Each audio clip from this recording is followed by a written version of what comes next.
Anyway, hi. Let's do the astrologian quest. Top of the morning to you, Joriana. Or is it the evening? It's hard to tell walked up here in the Athenium day and night. Alright, technically speaking, I can leave at any time of my choosing, but it is as if some strange force prevents me from stepping forth into the light. Okay. But enough of that. You are here to learn what became of your humble companions while you were off saving the realm. Well, since Ishkar's quite abrupt change in leadership, the Vault has become somewhat more receptive to the contemporary ideas of Lady Leave, Master Rufin. Oh, yeah, right, she technically died. So she assumed a new identity, I forgot about that. They have even asked our compatriot in disguise to hold for them another symposium on Charlayan astrology. And this time within the city-state proper. And not some forsaken hamlet. Nothing against the fine citizenry of Falcon's Nest, mind you. In fact, the good Rufin has foreseen your arrival in the stars, and awaits you in the observatorium. The look on your face tells me you are less than convinced. Still the skeptic, after all we have been through together, eh? Allow me to recreate this morning's reading. In the center of the dawn cross we have the spear. To its left the inverted arrow. To its right the inverted balance. Beneath we have the inverted spire and the inverted bow. And finally at the crown is the ewer. Well, do you not see it? It is as plain as the stench of day-old piss in the broom on a balmy summer's eve. That's quite the expression. That's quite the expression, my Janet. Though peace hath settled upon our great land, it will be along the path of coming destruction that friends new and old shall discover the bush that doth bear the fruit of knowledge and hope. Wrong button. And to think 'twas you who attuned to all six heavens. In other words, she who brought peace to Ishgard, that would be you, and also my cat who just meows, will walk the road south to the observatorium where, I don't know, you shall read some books with Lady Lviva to discover a new spell for delivering excruciating pain to your enemies and their families. It all sounded more convincing when she explained it to me this morning over that bottle of wine. Or was it 2 bottles? Oh dear. At any rate, I would suggest you make haste. You know how our little protege does not take kindly to those who make her wait. It was good seeing you again, Joriana, and something tells me you will be back again soon. Wink. Did you just say the word wink instead of winking? No, technically not, but shut up. Shut up. Shut the hell up. Wow, what?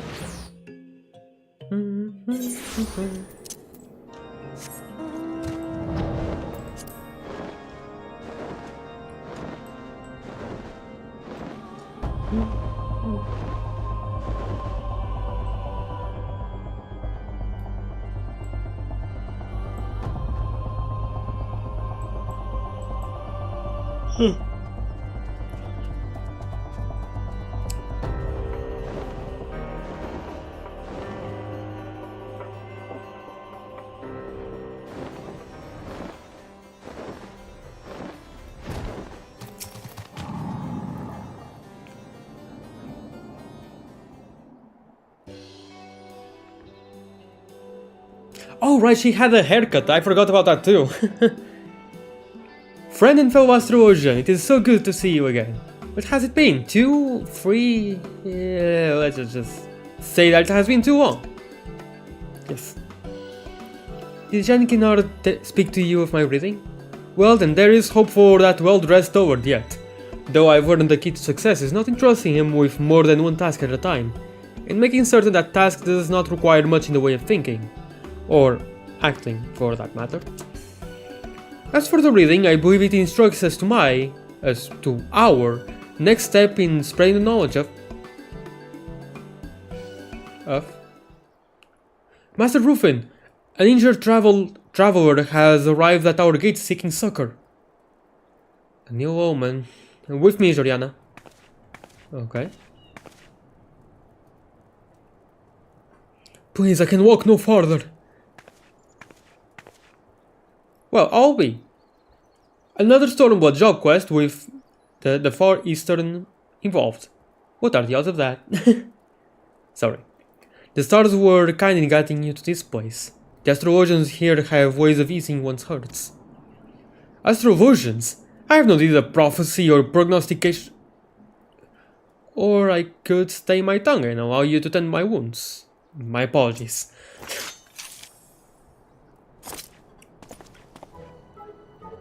I not hear any healing sound effect. May you have a quick recovery, friend. In time you will come to believe the power the stars wields.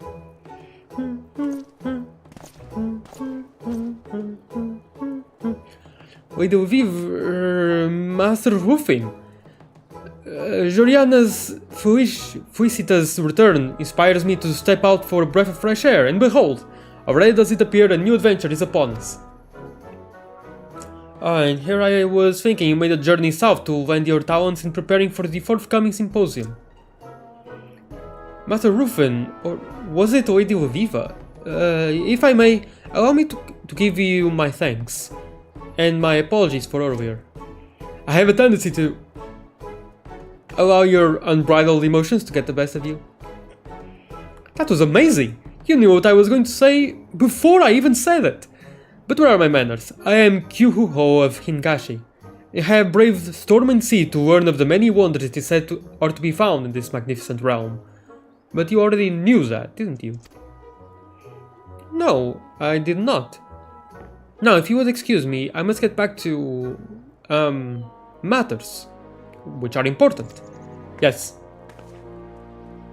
Important matters? Such as astrological matters? Could you show me? I won't be a burden. I stand in the corner, in the shadows, behind the curtain. A curtain, I mean. While I appreciate the somewhat forced enthusiasm, I'm afraid that won't be Oh, I was merely hoping that we might be able to share insight into each other's fields. Each other's fields? You wouldn't happen to be a geomancer, would you? Oh, geomancer. A geomancer? So-called masters of wind and water. My grandfather had a tome written on the Far Eastern art of elemental and directional divination, though much of it seemed little more than folklore. Lady Elviva, did not the morning's reading mention friends new and old? What if Joriana were the friend old and this peculiar little man the friend new? The spear pointing west, the balance pointing east, the arrow pointing in all directions and none. It might just mean... Kyukuho. Yeah, Kyukuho. I said Kyukuho before. Kyokuho. Though it pains me so to admit as much, it appears your arrival has been foretold. Perhaps there is much that I can learn from you. Nay, that we can learn from each other. Aha, oh, but there is. Soon you will learn the push and pull of the elements brings together those who require companionship the most. Companionship most, not the most. Yes. The elements. We will have to discuss that further at another juncture. For the time being, I am placing you in the care of my first and foremost pupil, Joriana. An excellent proposal, or as I believe the Hingan say, Kikaku. Doesn't that mean plan? I dabbled a bit in the language when I was younger, but for the life of me that ebon-haired emissary would not afford even a sidelong glance. Then might I hazard that there is no finer place to begin unlocking the secrets of the stars than under the ball near Roots Lake? I shall even lead good Kyokuho to the South Shroud myself, if Joriana agrees to do the rest. Sure. Just nod. Smile and wave and nod. Smile, wave and nod. After you then. Next we meet, Kyukuho, you will have opened the first gate and better understand the influence the stars will hold over all of us. Safe journeys. That quickly.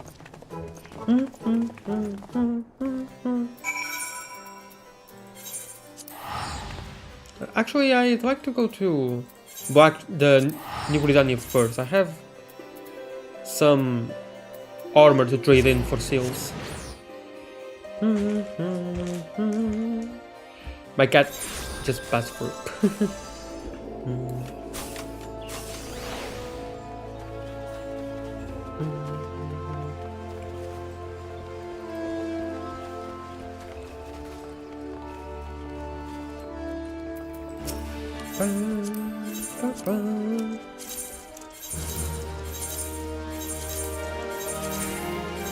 Alright. And now let's go here.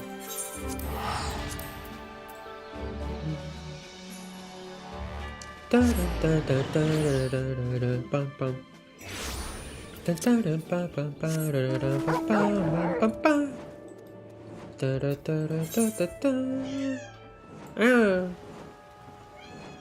Fun.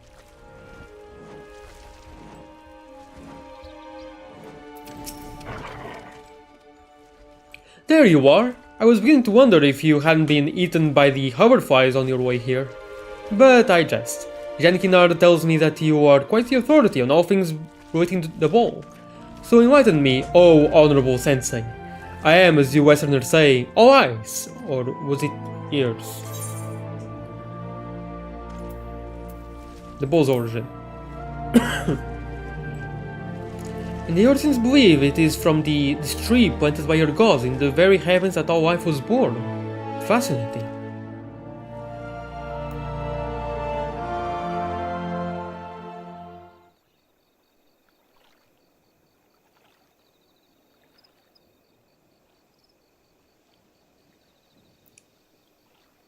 Savants.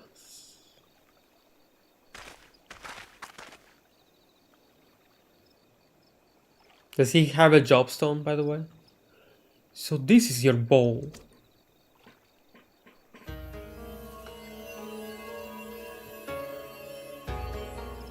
In the Far East, we know of the constellation as something different, but know it all the same. I must admit, however, that seeing it under a different sky than my own fills my heart with a sense of both wonderment and now confusion, knowing that it represents to your people. What it represents to your people.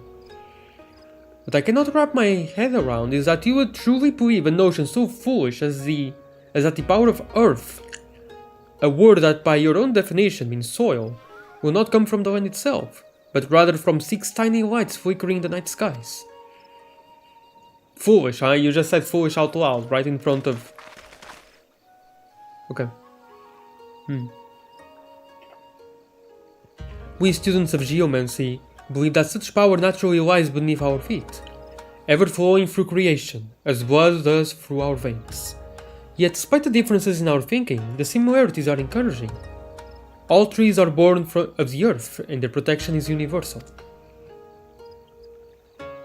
A most thought-provoking opinion that I am certain Lady Vivo will be delighted to hear, though might I suggest you withhold the part about being unable to wrap your head around our foolish notions, unless you enjoy having a steel-toed boot wedged firmly twixt the buttocks.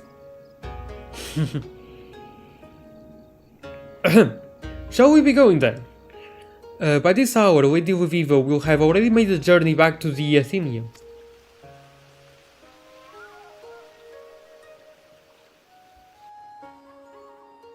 Okay.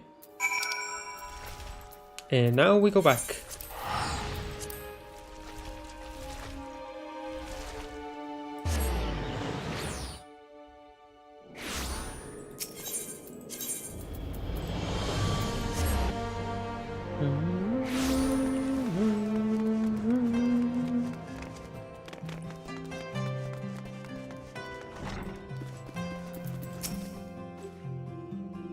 My thanks for taking the handgun off my hands, and not because I think our visitor an annoying little braggart with all the manners of a kobold foundling, which I still do, but because I needed the time to finish my work without distraction.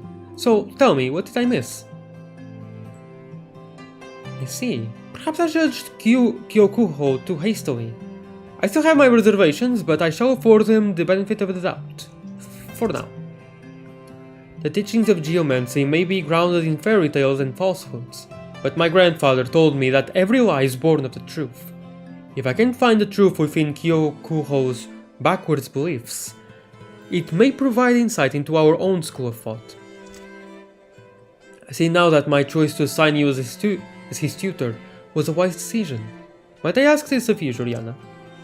I promise that once the symposium has ended, I shall assume the duties of Kyokuho's tutelage. I sense good fortune in our stars, my friend. Good fortune indeed.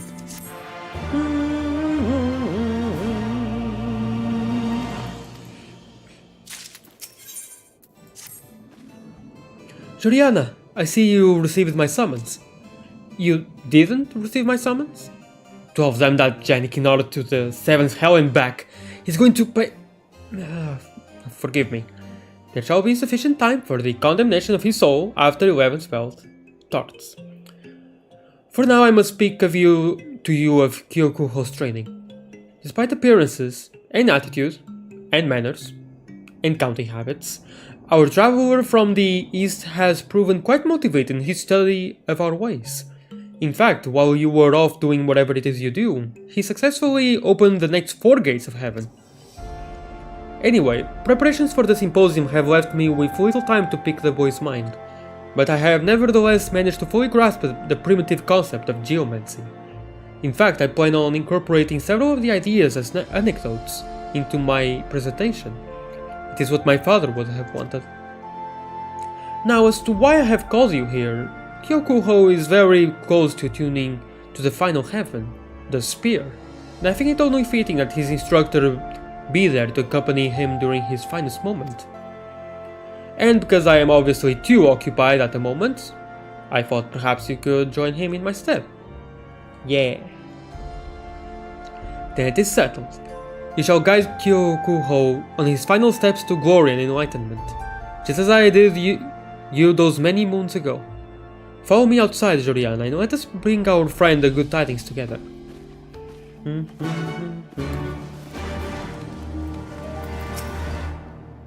What do you say?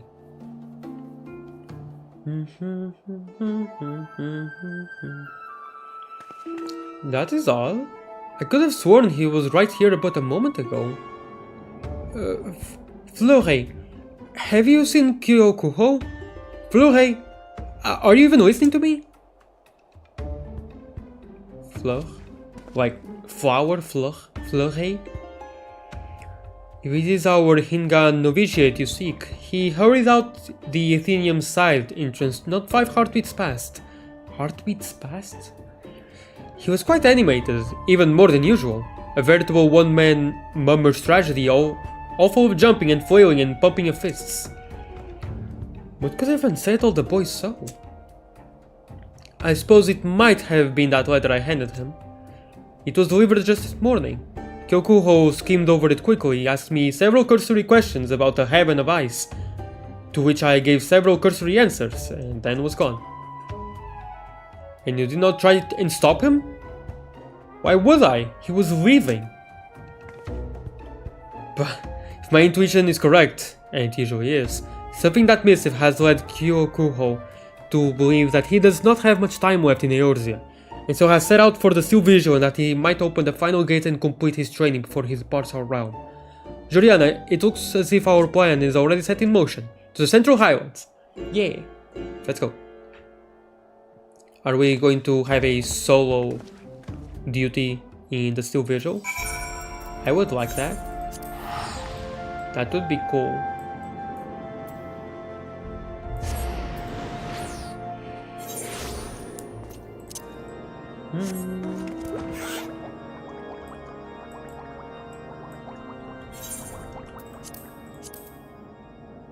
No, the stone visual.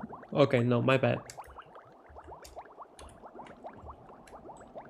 I don't know why it was still visual. Well, there's a dusk visual as well. Oh.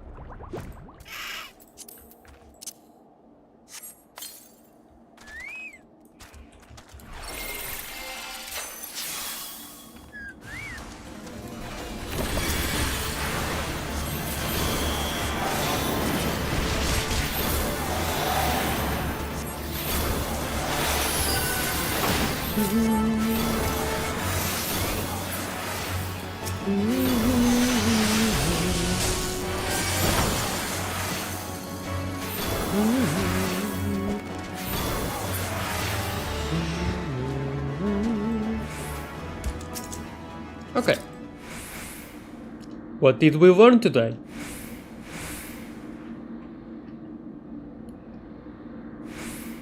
What did we learn today, Kyokuho? Kyokuho. I have no idea how... My pronunciation of his name just sounds weird. It doesn't sound right. But... Joriana, this is the second time you have saved me from my folly. Well, technically speaking, it is the first. You were merely standing around as Lady Luviva healed my wounds last... Right, I'll stop there. I know it makes little sense to live without saying anything despite the fact you, Lady Luviva and Janikinard, all were but merely alms from where I stood. But some stories are already told, and who are we to struggle against the ebb and flow that carry us ever toward our fates? Alright, that was a poor excuse.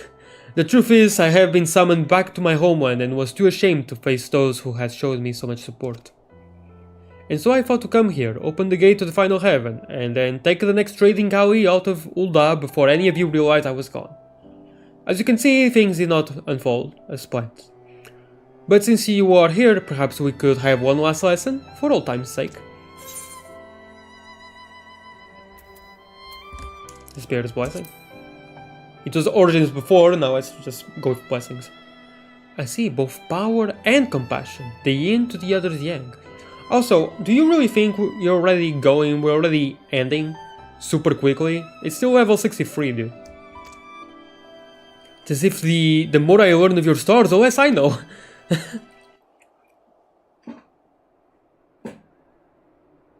Look at that moon. The Alkans totally did not make it. What the hell are you talking about, Joriana? Shut up. Shut up. It has nothing to do with you, you don't need to worry. I think this may be the last I ever see of your heavens. Well, that will depend. Did you attune to an Aetherite?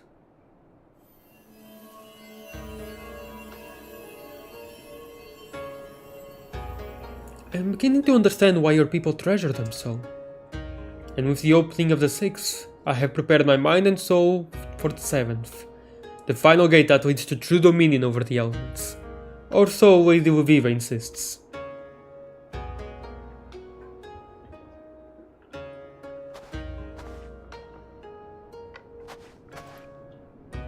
Our conversations have been eye-opening, to say the least. She theorizes that our two schools may actually be one and the same. Whereas astrologians look to the stars above to read their fates, we geomancers look to the star below and listen to its songs, and draw our answers from its whispers. While I'm certain my masters back in Hingashi would cringe upon hearing that a westerner of not 20 summers believes she has grasped 1,000 generations of teaching, I am more willing to indulge her eccentricities now that I know she means no ill will.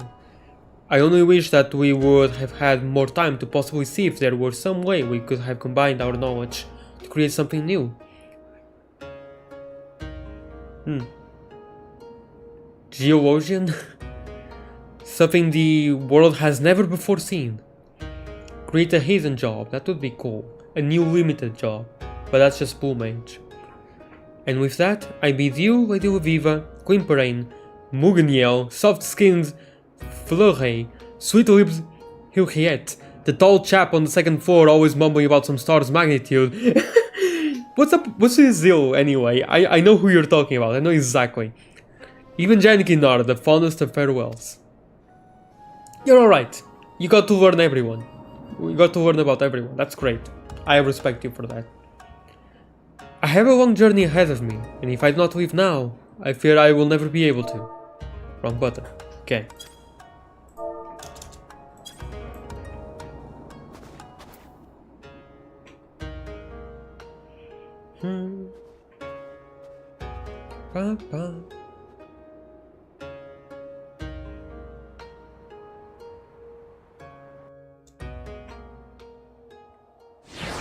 Roar! Hi, Riot, welcome!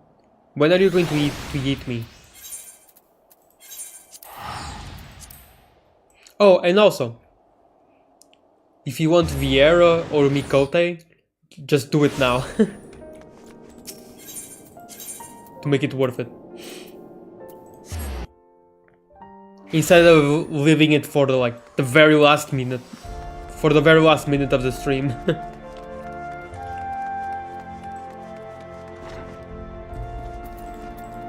Anyway, I'm doing the astrologian job quest. How are you doing, Riot? You're back, but I did not see Kyokuho. Is he falling over Flore again? Ow. Man. You know, you just beat up a disabled guy, by the way. I don't know if that's ethical. Actually, what am I talking about? Of course it's not ethical. But who cares, it's funny. Back to Hingashi? I cannot say this was unexpected. Oh, and by the way, I can now officially, legally say I am disabled. I have the documents from the hospital. I cannot say this was unexpected. Detective 60 told me as much this morning. That, and I asked Janikinar that what was written in the letter. What, you fought him above reading another's correspondence?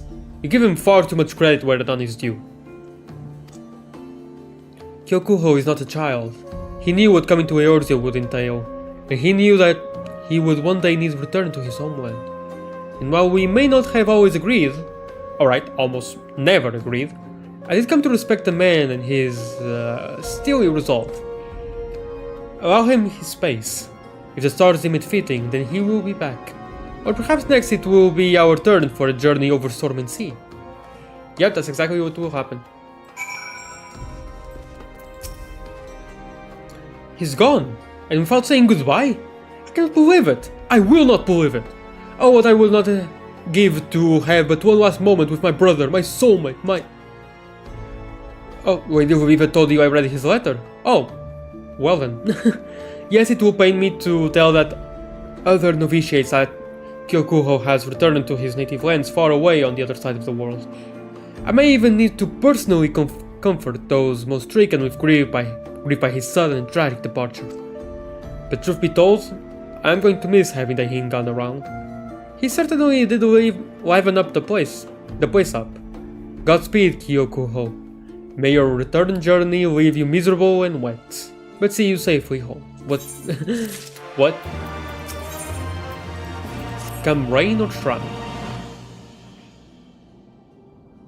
Come rain or shrine, that's good. That's good, actually. While your visit fills my heart with joy, Joriana, I cannot bring myself to smile knowing that the Lady Uviva is troubled, so what? Though she should be spending these final days before the symposium, placing the final touches on her address to the vault, she instead spends her time wandering about the pillars in the days, mumbling to herself about earth, wind and water. I fear that Kyokuho's departure has left a gap in Lady Uviva's heart that she knows not how to fill. I have tried at length to set her mind at ease, but one need not be a reader of stars to guess how well that ended. Perhaps if you spoke with her, she would finally listen to reason. Very well.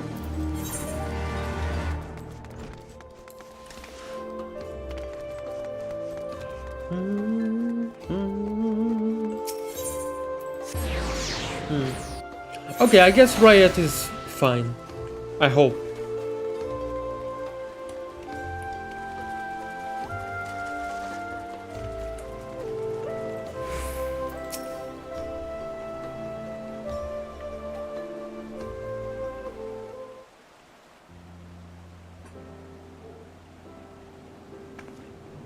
Juliana, to what do I owe the honor? No, let me guess. Our good friend Jan Kinnard asked you to talk some sense into poor, adulterated Uviva. And oh goody. Today I have the privilege of being lectured by both of you. Why do Lady Uviva and Juliana? Imagine finding you two out here this fair evening. Too. Enough with the theatrics, Jan. I know your play here, and as I have told you time and again, I have not forgotten my duty to the Athenaeum, or my obligation to the Symposium. I simply need time to think. Alone. To which I keep replying, why think alone when you have one of the greatest minds in the realm at your disposal? And Joriana. The greatest minds, eh? Then riddle me this. Why are the results of my reading from that day, both Joriana and Kyokuho arrived still weighing on my mind? Why does it feel as if I am missing, or rather misinterpreting, some devilishly important detail? Peace comes, friends are made, dangerous paths are trodden, knowledge is gained. Did that not already occur? Kyokuho and Joriana both arrive as the Dragon Song War ends. Joriana saves Kyokuho from death at the Steel Vigil, and knowledge of geomancy is shared with the Athenian. Yes, but what if the coming destruction told by the inverted spire was not the incident at the Citadel, but something else? Something far more grave? Then that would mean the prophecy's fruit of knowledge and hope was not Kyokuho's stories of his arts, but something different. Something we will only see by continuing on this perilous path? But is it truly the path that is disastrous, or our decision to pursue it? Seek hope would be disastrous. Big promotion just around the corner? At the end of the path of disaster is hope. Yes, just sounds super epic, Danganronpa-like. Danganronpa-esque. Exactly what I was thinking. Only through the avoidance of some unforeseen peril with hope and knowledge be acquired. And I believe the disaster in question has something to do with Kyokuho's return home, if not the return itself. It could also mean that our friend is in danger. I see where you are going with this. And while I loved our red-robed ruckus rouser as much as anyone, except Florey, perhaps, a journey at this time would mean the cancellation of our symposium, and with that any chance of the Holy See ever taking us seriously. And now you can see why I've been up here day and night biting my nails to the quick. I apologize. Lack of sleep can work ill on one's humors. But I think your intervention here today may have provided me a solution to our predicament. A solution that I am now kicking myself for not having come to earlier. A solution I myself proposed not days ago when deciding how I might attend Kyokuho's opening of the Sixth Heaven. Joriana will travel to Hingashi. The reading did only mention friends old and friends new. I recall nothing there about silver-haired astrologians from Charlayan. But how do you propose Joriana find our charge? The Far East is a big place. Perhaps we could write the letter? Yes, and address it to Kyokuho Ingashi. No, you dullard. We have something far better. We have the stars. And our undying faith that they will guide us to that which we seek. Or Joriana could start her search in Kugane, the port city from which Kyokuho claimed that he came, focusing on locations which serve as exceptional venues for stargazing, a pastime our friend warmed to during his stay with us. Or Joriana could... No, wait, that is actually a decent proposal. Joriana, you have your quest. May the job quest. May the stars guide you through. Oh, and I will expect reports. Many reports. Jen, let us return to the prepare. Alright, maybe after a few bells. Rest first.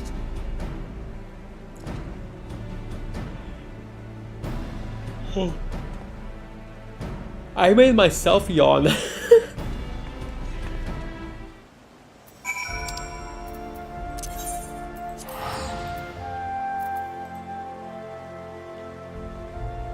Wow. Oh, hey. He's probably AFK. Seems like it.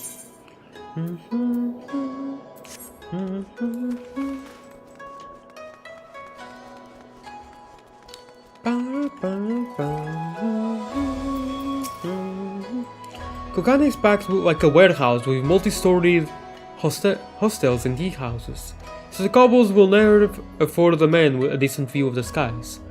No, if you want to see the heavens in all their glory, you must needs make your way up. Take this bridge behind me. There, atop the mighty span, the stars await.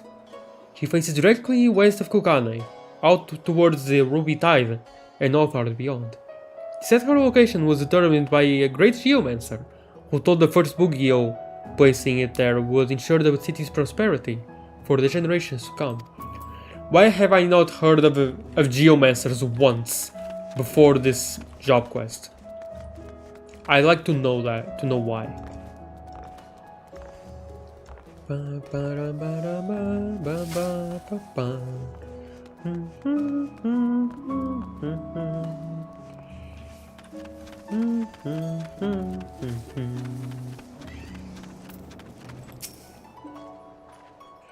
When I wish to walk under the stars, I go with my promise. Wait, what? I go with my promise to the. My cat just jumped on my keyboard.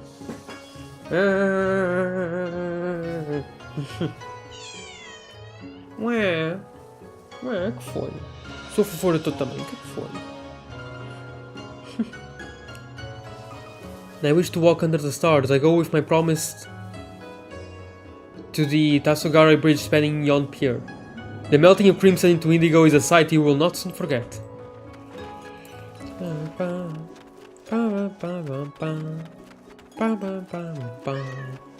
Wow.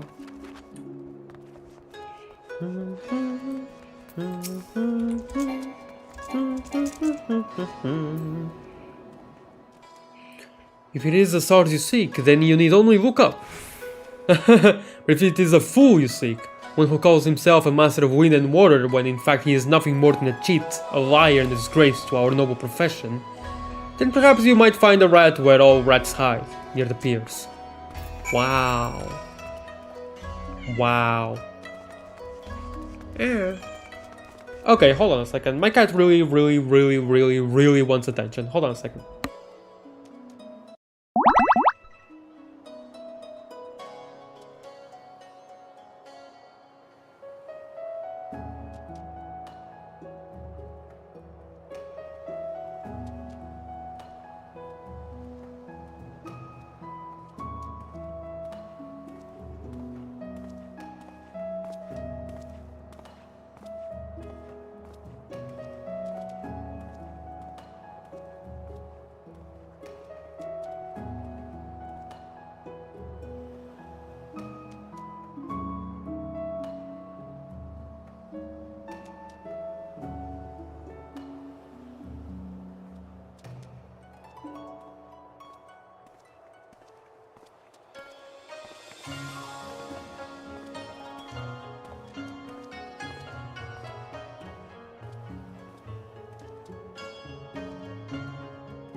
Alright, sorry about that.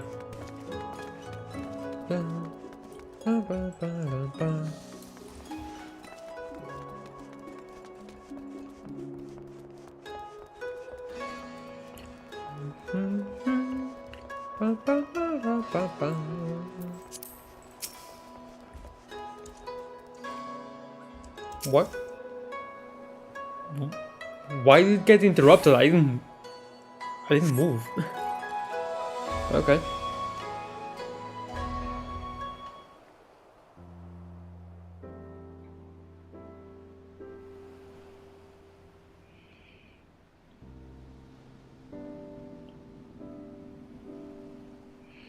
I see someone has taken my spot.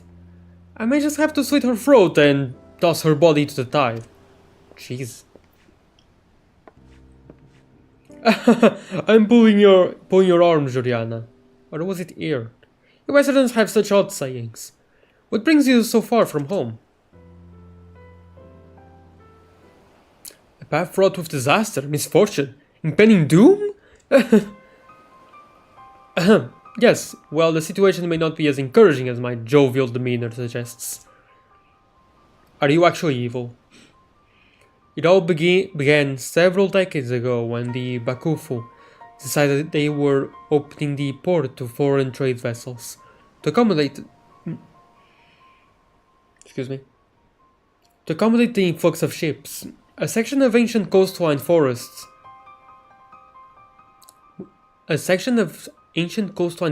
was cleared. However, doing so angered the entity who had guarded the wood for countless generations, a golden fox named Kinko. Wait, Kinko? Kinko and Gimko, that's... okay. Those two are in Yangsha, in Fates. A great battle ensued, but claws and fangs were no match for cold steel.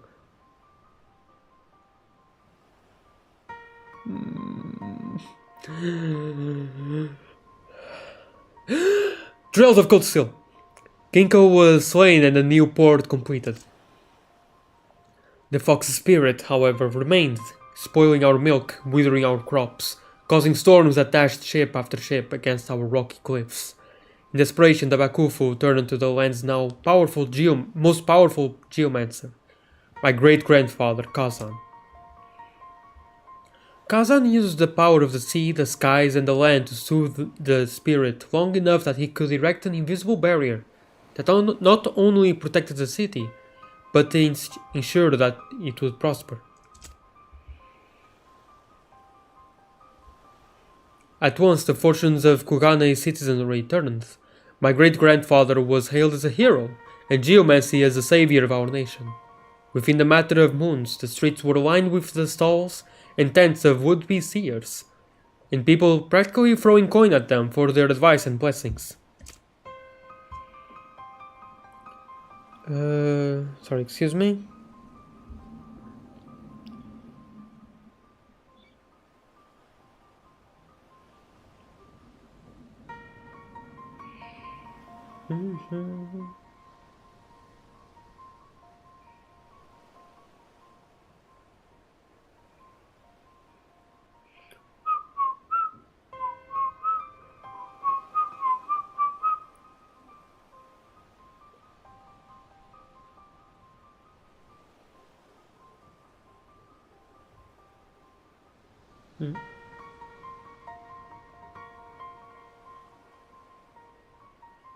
Okay, sorry about that.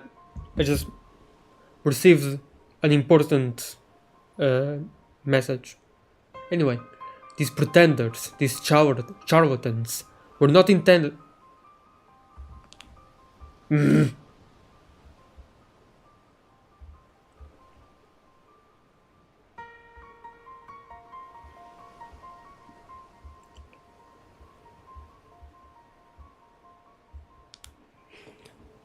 Were not interested in the sacred rites passed down to my great-grandfather from his great-grandfather and his great-grandfather before him.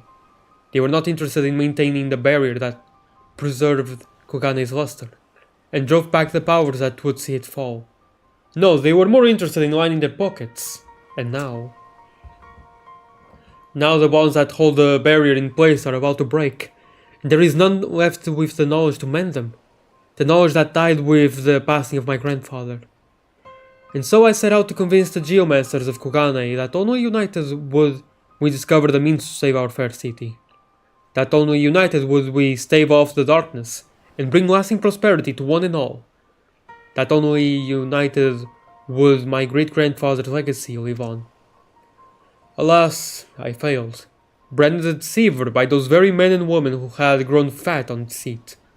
Unable to mend the bonds myself, nor rouse my peers to action, I stood on this very bridge and fought on an answer.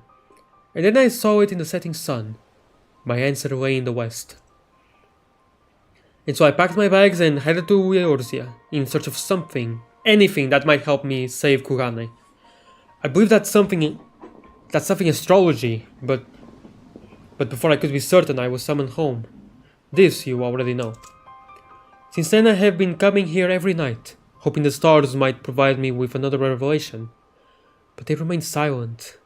Jurian, the heavens speak through you. Tell me, what do they say? Use astrology to restore the barrier. Solve your own problems.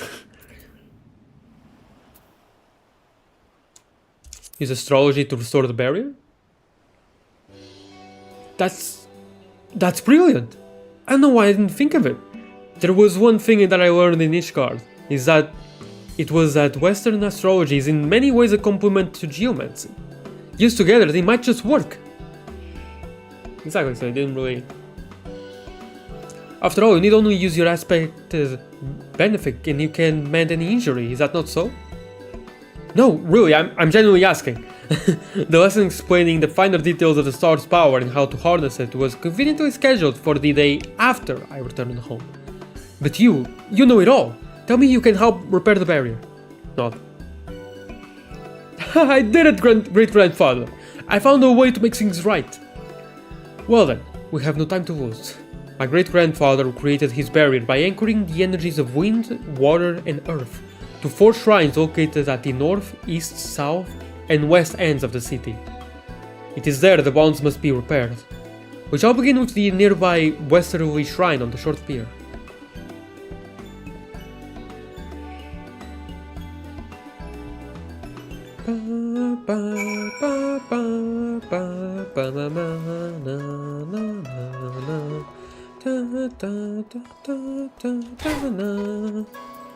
Why am I thinking of Steins Gate 0? This is one of the shrines of which I spoke. Oh, this little house? Really? It may not look like much, but if it were to be destroyed, the entire city would be overrun with large testicled raccoon dogs or flying rainbow cats. Or possibly just angry spirits. What? My plan is simple. If I am correct, Aspected Benefic will intertwine with the barrier's geomantic energies, mending it as easily as it does flesh. We shall wait until nightfall to perform the rite. For the last thing we need is a drunken Ronin breaking your concentration. Okay? Spend Aspected Benefic.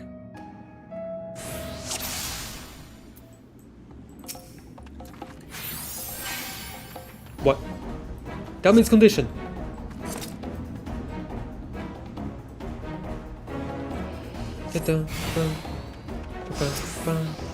What did I thought? The speed with which the bonds deteriorate increases with each passing day. At this rate, they will not survive through the next moon.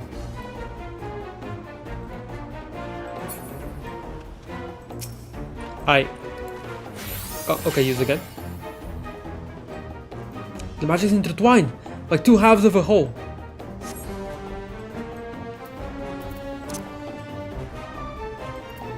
The Eye of the Storm. Okay, I'm just gonna do the same.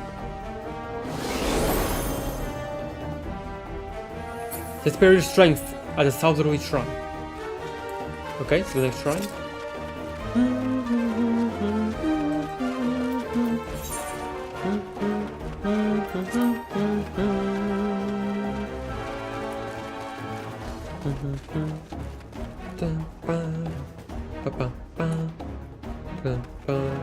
Are we going to fight those guys? No.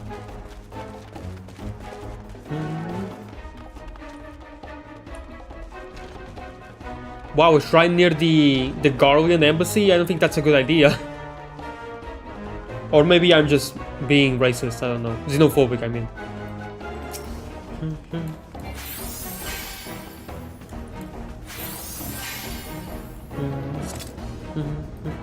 You know what to do. Attune with the shrine and determine the extent of the bond's damage.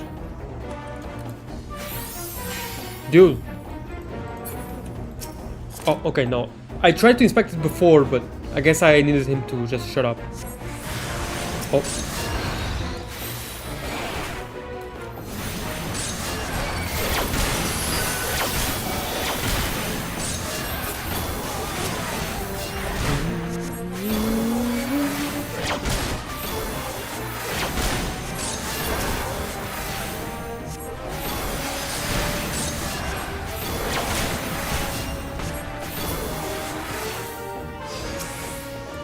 Now Julian, 4 more are summoned. That wasn't so bad. Now step aside, I shall complete the ritual. I shall do it with you.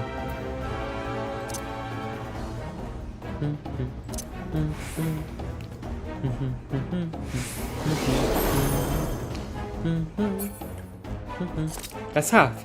At this rate, the barrier will be at full strength before sunrise. Onward to Kugane Castle.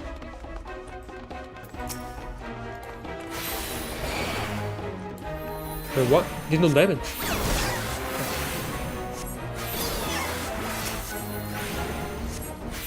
Try not to stray too far from my side, not for your safety. For mine!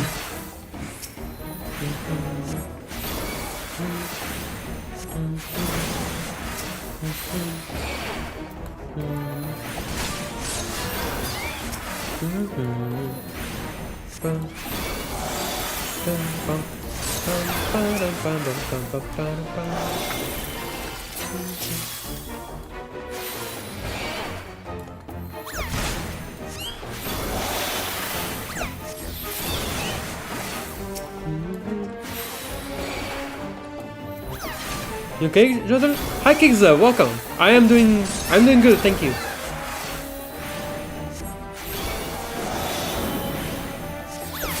I'm doing the Astrologian quest right now.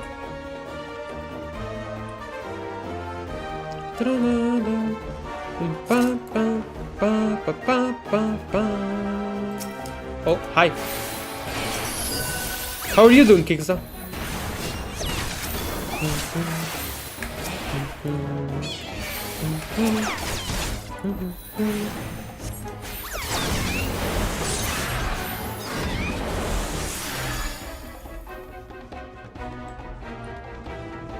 Doing alright, yeah.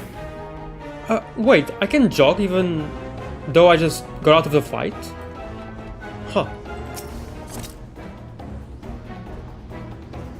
I don't think that's supposed to happen.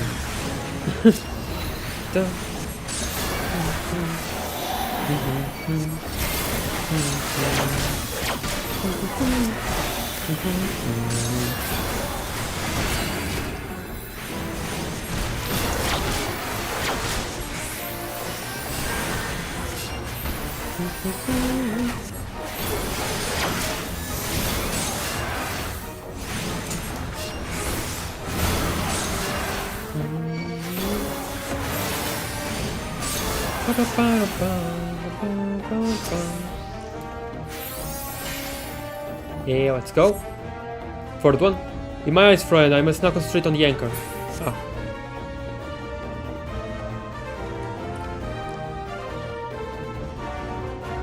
No one around? Okay. There is but one shrine remaining. The northerly. As you know, or do not, the north is where all ill fortune gathers. I expect the most resistance there. Prepare yourself. Very well then. Oh, I still had one card remaining. Oh well.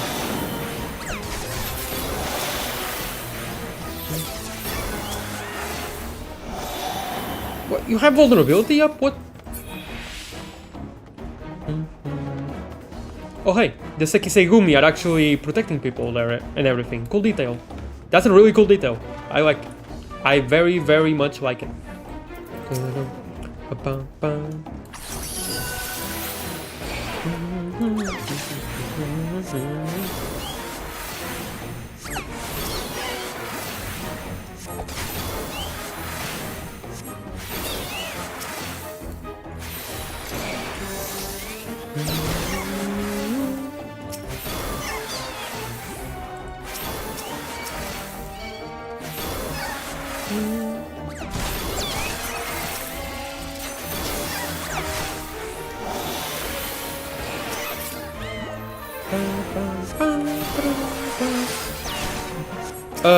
Whoa, what happened, Riot?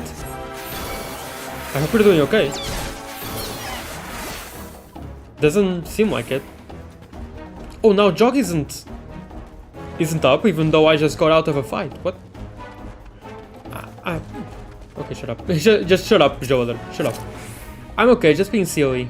Fair enough. Oh, hey there.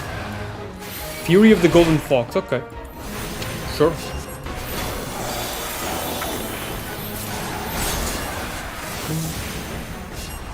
Hello there. General Nike.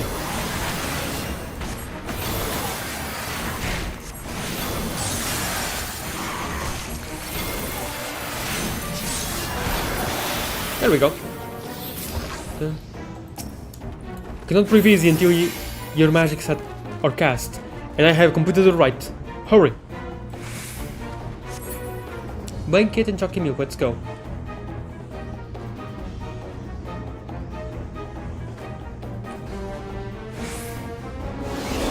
Any attack?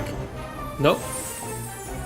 We did it! We repaired my great-grandfather's barrier and thwarted the golden fox. Yeah!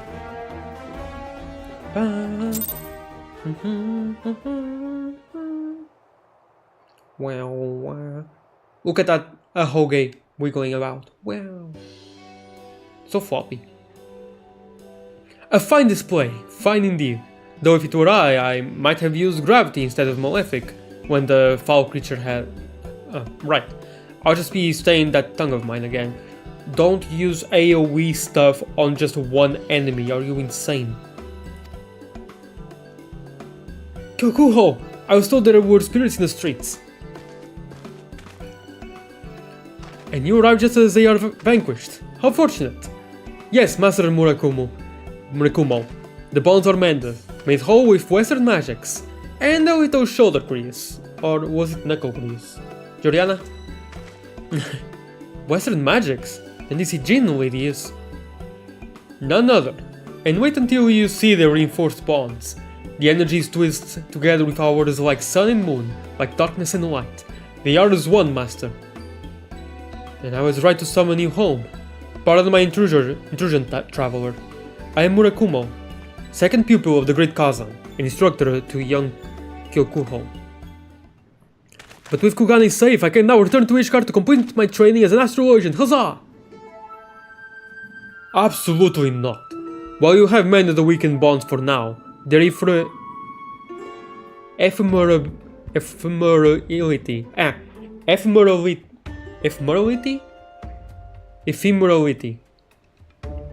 I know that the Kingdom Hearts character named Ephemer, but just ephemerality? I know what that word means, but I've never heard that word, so I don't... I know it just means that it won't last long. Just like how ephemer didn't last long. Unless you expect your friend here to remain in Kugane for the remainder of her life, we will need to find a more permanent solution. In other words, the bonds must be laid anew. But you know as well as I, the secret to laying those bonds died with my grandfather. Not a day goes by that I do not suffer the burden of my ineptitude. Had I shown promise in the art as your grandfather did, perhaps Kazan would have entrusted me with the knowledge as well. But he did not, and now they are both gone. We can lament that which we cannot change, or we can put aside our past failures and seek the path which leads us forward. My master is right. Perhaps there is something in my grandfather's tomes, or perhaps I may still find a way to win over the other geomancers to our cause. There is always hope, is there not? If anything, you've given us time to search for an answer, and for that I am grateful. The city would be as well, if they knew you had saved them from an army of angry wraiths, looking to devour their souls and defecate their bones straight to the darkest of hells. That's quite an image that you just painted there. In his haste to find a difficult answer, he looks past the simple one right before his eyes. It may take Kyokuho time to realize it, but you are the hope which we seek. In time you will come to see it as well. Or you know, he could just continue learning about astrologians, right? Like he said, and just he could continue mending and stuff. Although of course it won't last forever. So someone new, like the next generation, would have to come to Eorze and learn astrologian to be an astrologian as well. Riot, noises of nuclear destruction. You okay there, Riot? Do you need a pad? Do you need a headband?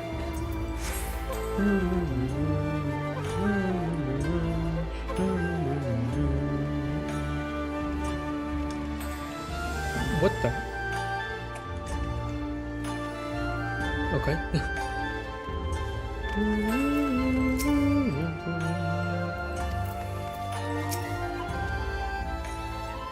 Ryokugane have already forgotten that the prosperity they experience is not a result of some serpent-tongued swindlers, but of the humble efforts of true geomancers like Kyokuho's great-grandfather. Destroying noobs in God. Enjoy. So I guess farewell, unless that is... You're staying? No. You're staying! She's staying! Master, she's staying! What changed your mind? No, don't tell me. Knowing that you will be here with me and Master Murakumo is enough. I was beginning to worry that what I will do the next time the city was invaded by Kinko's minions. The Master can barely make his way out of the privy each morning, let alone battle blood-lost inspectors.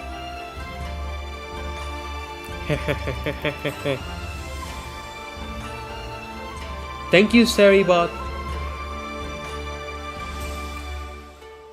Interesting.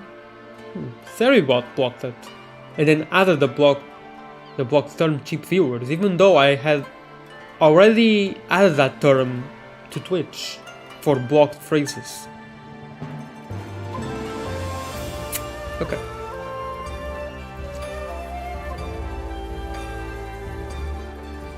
Now that you mention it, this all reminds me of that reading Lady Lviva conducted the morning I arrived at the observatory. Something about friendly paths lined with dangerous fruit bushes winding their way to hope. Could the stars truly have predicted all of this? If so, I'm impressed. I will need to think more on the issue. Until then, might I suggest you continue the refinement of your art here in scenic Hingashi? You will find our beasts just as formidable as yours in the west, if not doubly so. Oh, I know. Over there they're level 40, here they're level 60 something. Behind door number 2, there's poop. I have some good news and some bad news, Juliana. The bad news is, a 37th reading of my great-grandfather's tomes failed to reveal anything about the bonds that the previous 36 readings had not. The good news, if you can call it that, is that we did discover where Grandmaster Kazan conducted his training when he was a youth. How does this help us? Good question. I'm still not completely certain myself, but it is more than we had the last time you were here, and an ounce of hope is better than none at all. So, what do you say, friend? Are you up for a journey across the Ruby Sea? Aha! I knew you couldn't turn me down. Still, the road ahead won't be easy. Yansha is large and the scars of war run deep along the Gensui chain. It may be that which might have helped has already been claimed by the flame. We'll have to place faith in our fortunes and hope they guide us through. I have decided we shall begin our search in Amai for the reason that, well, there is no reason, but you have to start somewhere, eh? I shall meet you there. Safe journeys, Juliana.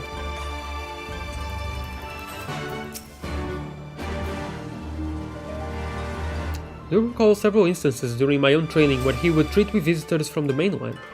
I did not dare ask who they were, for we were allowed to speak only when spoken to. But now that I reflect back upon those visits, it might have been that the men were geomancers from Yansha. Oh, cool.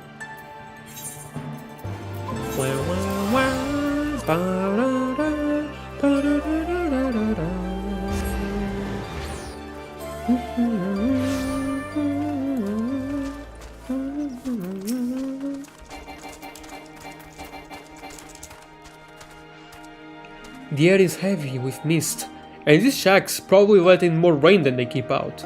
Something like a tome wouldn't survive a single moon here, let alone the decades since my great-grandfather's training.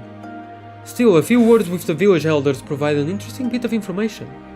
Though it required some coaxing, several were able to recall memories of robed seers who resided in a nearby temple, a temple that was in use right up until the Garon invasion and the subsequent banning of all religion.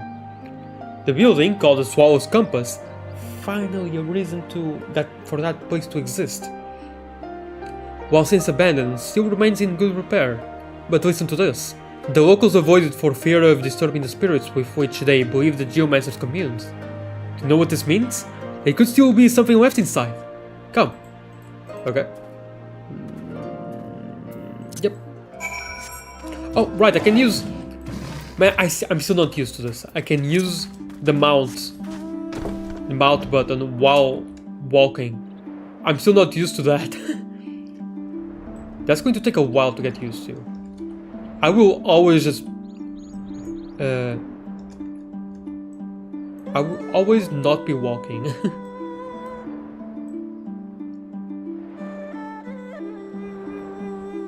Nothing like laying... Whoa. Where'd she go? Nothing like just lying down while on the way there.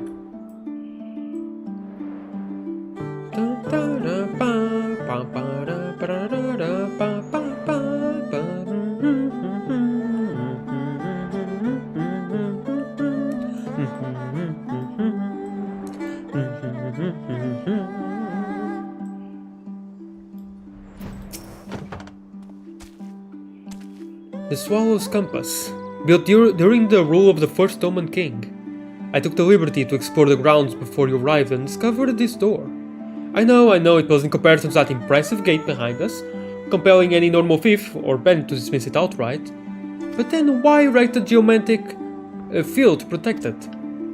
I sensed a flow of powerful energies here. Whatever lies behind this door, the Geomaster wanted to keep it safe. In fact, there may even be traps, which is why only I should attempt a crossing of the threshold. I mean, who knows what terrible guardians have been summoned to protect the temple?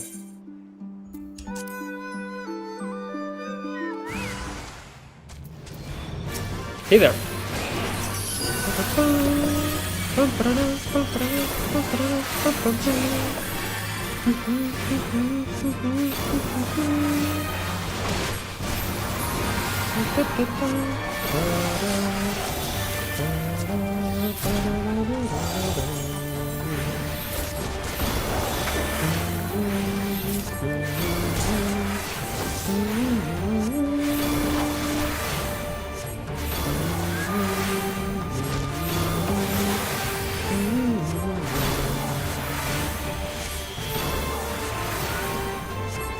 And there we go.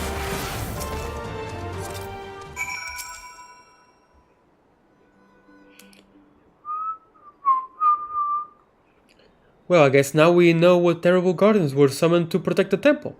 You'll also be happy to hear that I was able to temporarily nullify the barrier, granting access into the chamber beyond.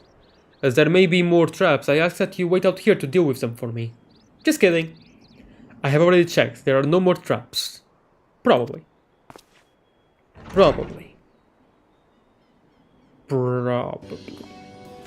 Oh, come on, I want to see the inside.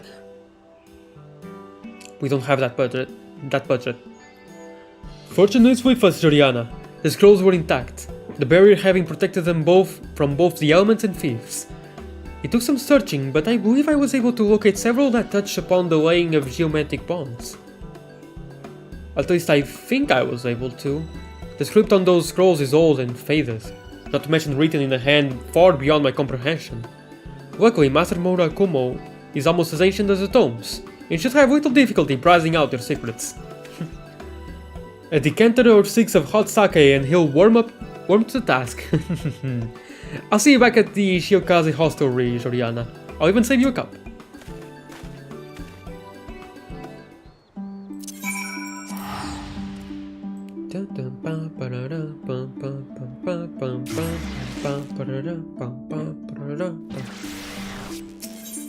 Yep, he's AFK, still there.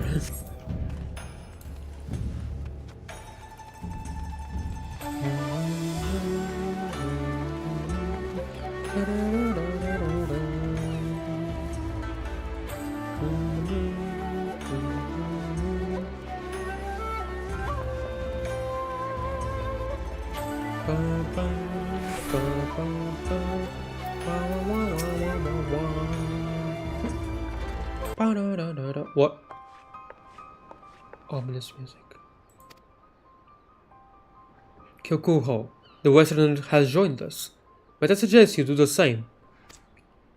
Oh, my apologies, Joriana. You may want to sit down for this. Or not, it doesn't matter. Nothing really matters, does it? The scrolls, they contain knowledge of the complete ritual. In fact, it was in the very first one. Just our luck, right? Wind, water, earth. Creation of the bonds calls for the energies of all three. Though this much even the first year novice of geomancy could tell you. No, what gave us pause was the mention of a fourth energy. An energy to render the seal permanent. Kyokuho. Life. Don't you see, Joriana? They spilled living blood to complete the ritual.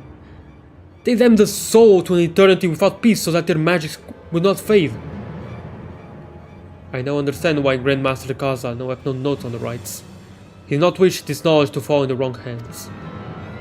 Because he never performed the rites himself, the bonds anchoring the barrier around Kugane were never completed. That is why they required constant attention. No blood was spilled to make them everlasting. That's good. My great-grandfather would not sacrifice even a single life to achieve his ends. Neither will I. That's enough, Kyokuho. You know, it just says life. What?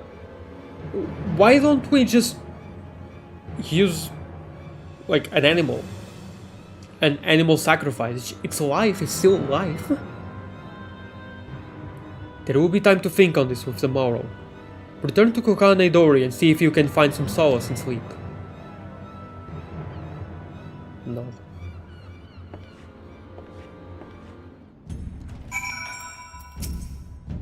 I do not fault my master for keeping this dark secret from me. The burden would have been far too much for me to bear. But then, why tell Kyokuho's grandfather? We.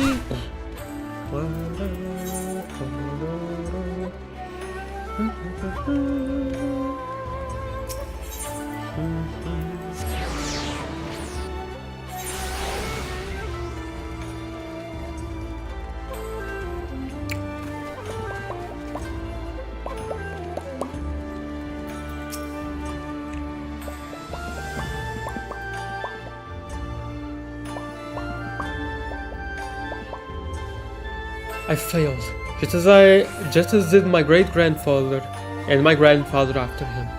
We all knew the one means of creating a flawless barrier, and none of us could bring ourselves to do it. And lo, the bonds we fortified, but several nights passed. Already have they begun to loosen and fray. They were weak for over long, allowing Kinko to regain her strength, to mend her wounds, to feed her anger. And now there is naught we can do but watch as she gathers her minions for a final assault on the land she once ruled. Kugane does not stand a chance. Now would be a good time for us to stumble across that hope Lady Viva's reading promised would be at the end of this road to destruction. You know, maybe we can just kill Ginkgo. I am the... you know, Foxfire!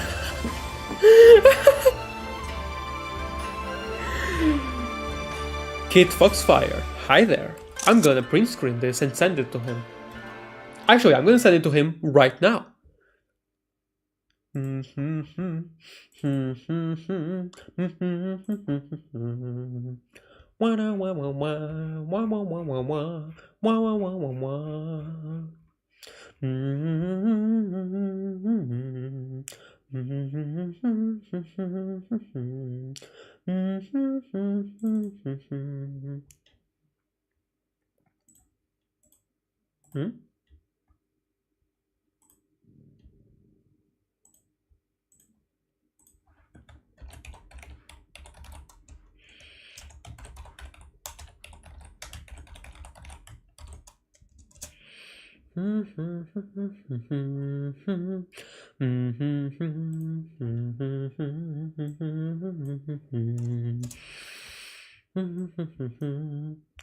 Why is Discord so different?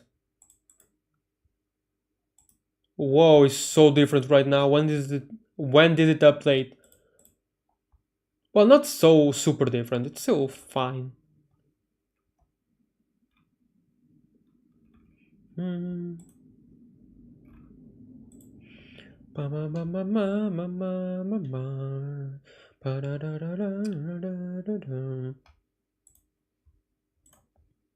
Okay, I sent it to Kit.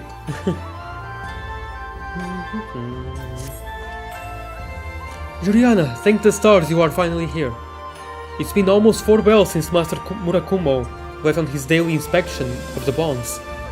He most likely just stopped to warm his belly along the way, but I can't help wondering if it's something worse. Will you help me search for the old man? We can start at the closest shrine in Rakusui Gardens.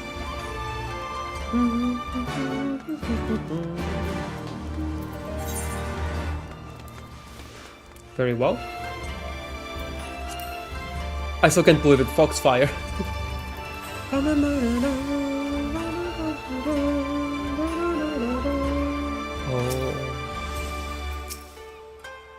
Well, look what we have here, boys. The Pretender is back with his Ijin lapdog to do whatever it is they're doing. Tell me again, what exactly is it you're doing? Wow, you can't even hide your own ignorance.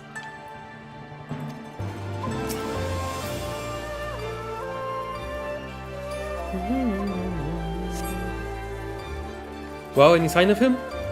Nope. Where could he be? Don't suppose he tried anything foolish, do you? With the bonds as weak as they are, any manner of disturbance could rouse the golden fox.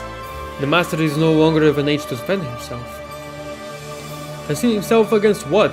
A maid could walk the streets naked and unattended, carrying a gold-filled sack and not have so much as a finger laid upon her. Or are you spreading more lies about angry spirits to sow fear so that you might offer your protection in exchange for a Bugio's ransom? I've done no such thing. I've merely bid my fellow geomaster take the city in its time of need. Not once have I asked compensation for what I seek. If anything, it is you who seek to prey on the citizenry's ignorance. Huh, so says a talentless hack who waves his great-grandfather's name around like he does his member. Your lies are growing stale, Kyokuho. Continue spouting them, and not only do you sully our craft, but the very legacy of Grandmaster Kazan. What would he say to this nonsense? Are you even listening to me? Why does no one listen to me? All I desire is to mend my great-grandfather's magics and save Kugane. I do not seek coin. I don't seek fame. Why is that so hard for you to grasp? Because he can't imagine anything else. He himself would only do it for money and for fame. He can't imagine anyone else doing it for any other reason.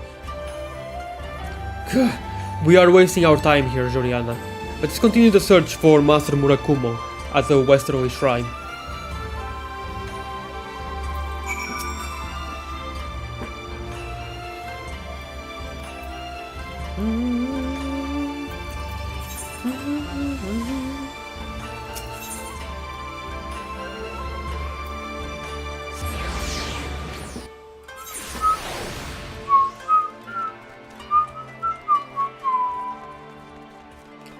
I whistle really, really badly, I apologize.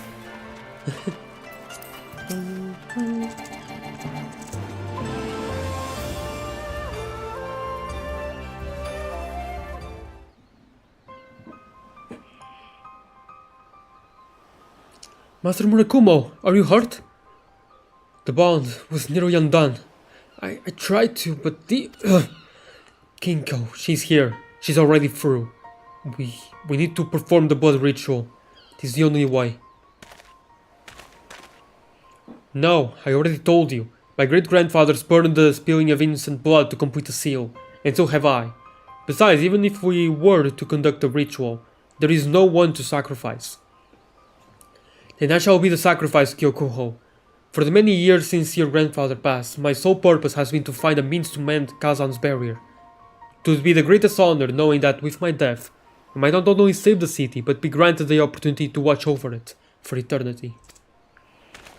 No! I can't let you die, Master! Listen to what you are saying, Kyokuho. You cannot let me die? I want to do this. It is my decision to make and mine alone. Let not this selfishness in your heart distract you from what needs to be done. You're wrong, Master. There must be another way. There is always another way. There is always hope! Right, Joriana? Tell me, how do we save Kugane? It's simple. Sacrifice Master Murakumo.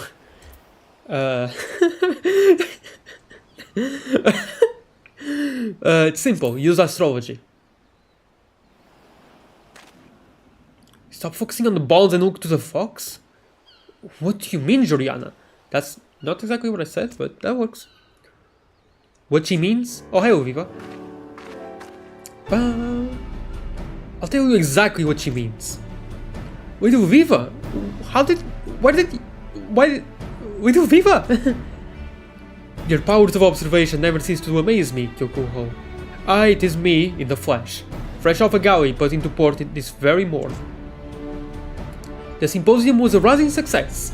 The vault quick to realize the benefits of my school's wisdom could bring when applied to the rebuilding of Ishgard. It was even decided that several new courses in Charlayan astrology were to be taught at the Scholasticates starting next term. Ooh, I hope they have fun over there with the astrology then.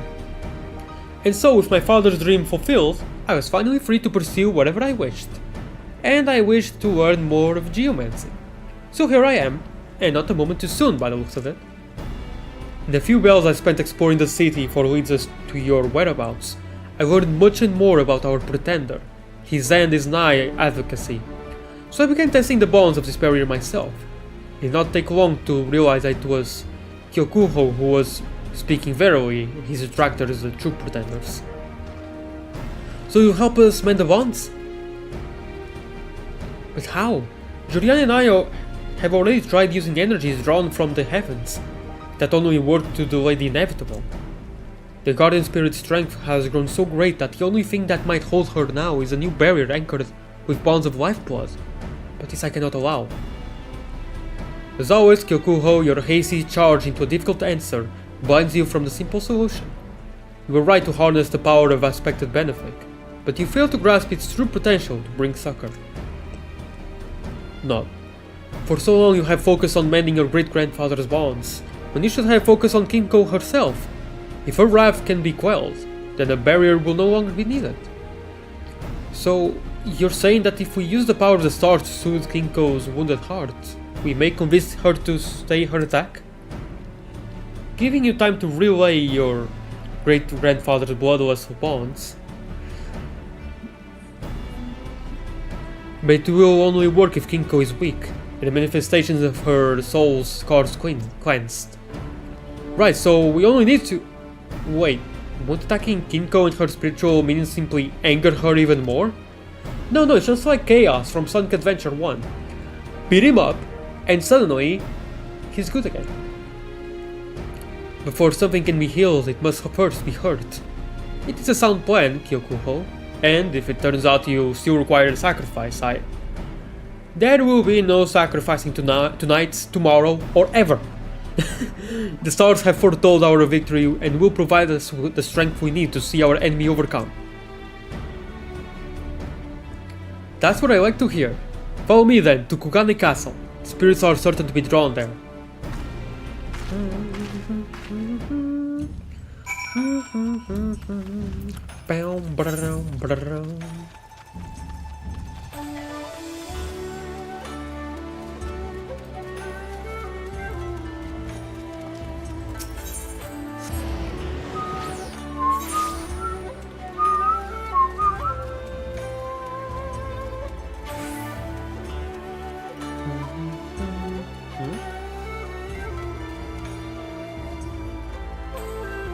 Okay, I was expecting them to talk or say something like, or why am I not able to move onward? But nope.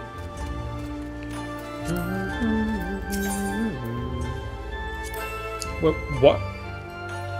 Triple Triad Challenge, but there is no icon on the map. What the heck? There is no icon. Wait, what? 2 times for games. Unless you have business with the magistrate, I suggest you be on your way. What?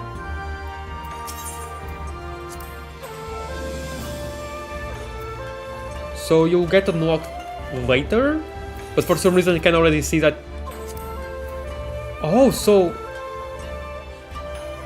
I'll be able to go to Kugane Castle at some point, at least.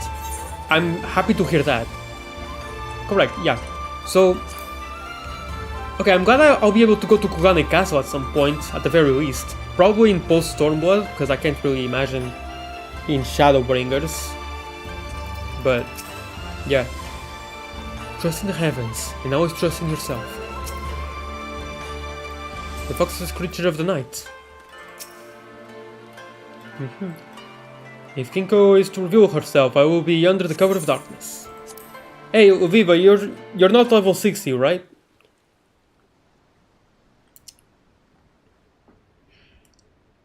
Just like how Curious Gorge wasn't level 50.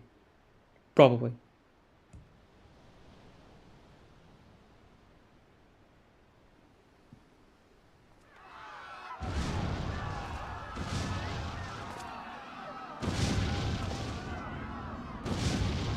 The very hells have opened! Who will save us? Oh my god, you absolute idiot. Typical bully, really. Honestly, just the typical bully is just a really massive idiot.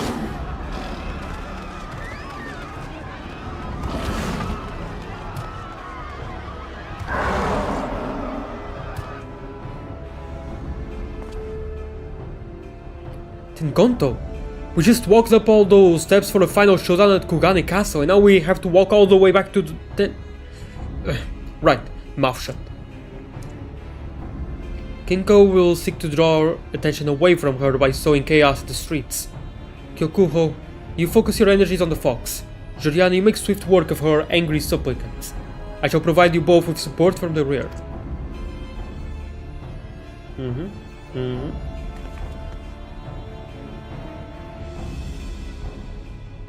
Good thing she's just standing there menacingly, waiting for us to get there.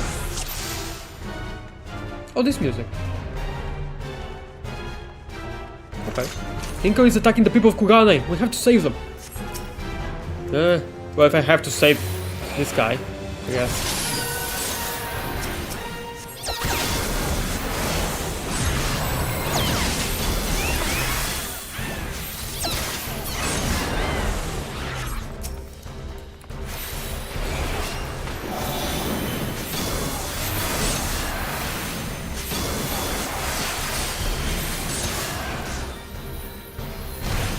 Wait, what?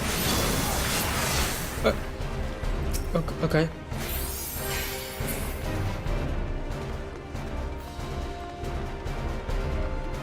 I don't know why I wasn't able to attack there. What a bit. Oh, hi there. How you doing? What is this I smell? The blood of he who dared keep me my rightful domain Kaza. Fox thinks I'm my great-grandfather. Even here she is all thrilled to see me. This is neither forgotten nor forgiven. You I shall devour first. Oh dear.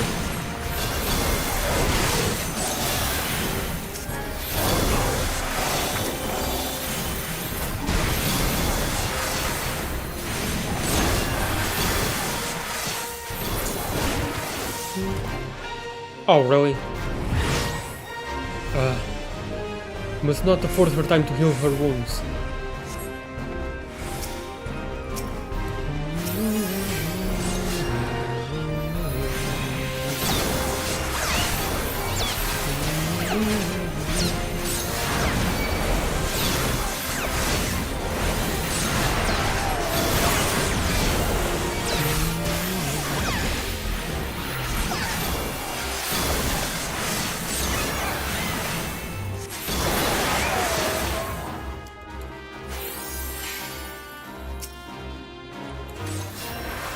Why aren't you healing?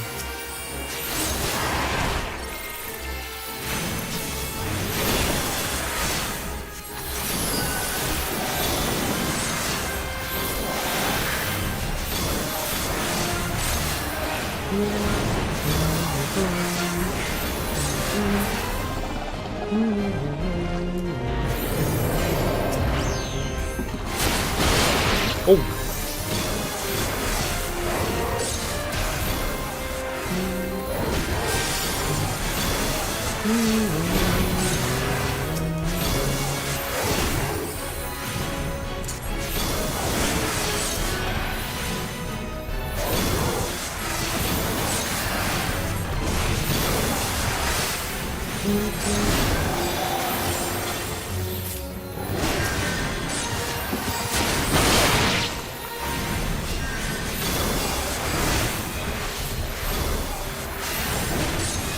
They have taken shape.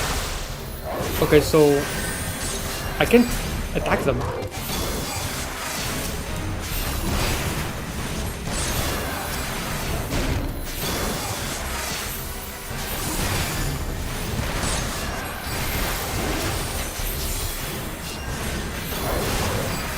Still invulnerable.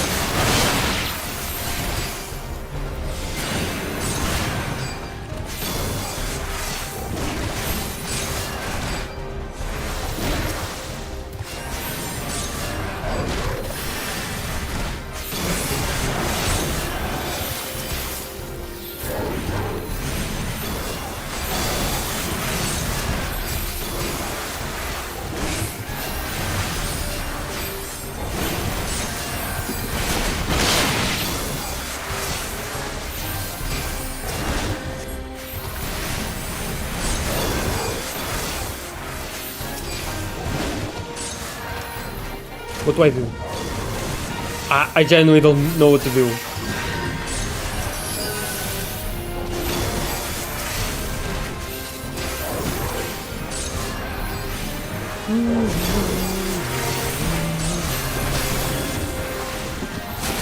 Yeah, no, this...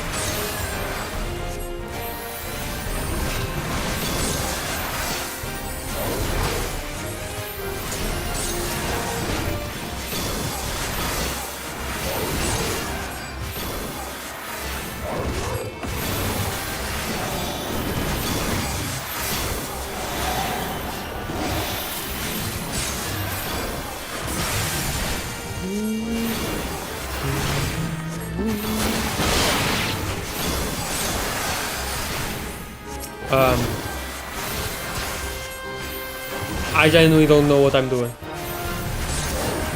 What am I doing wrong? This isn't supposed to be like this, right? I'm pretty sure.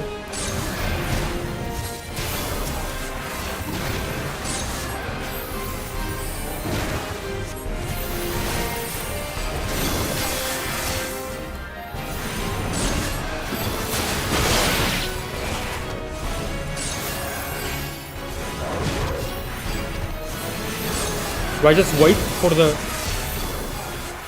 Kill the Yord? Oh. Did I do that before without realizing? I must have done that before without even realizing it.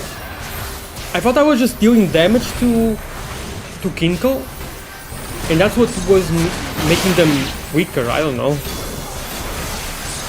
But yeah, that was it, thank you. Wrong button.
That really, I thought I had the Wraith. Oh well.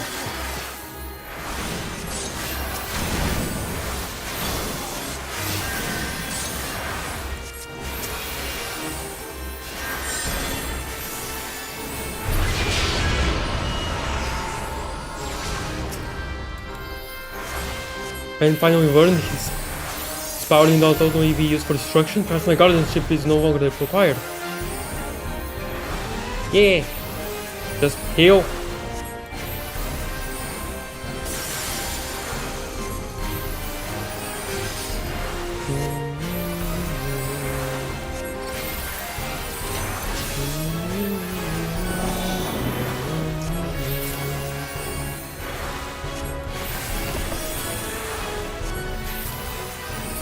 Okay. Ah.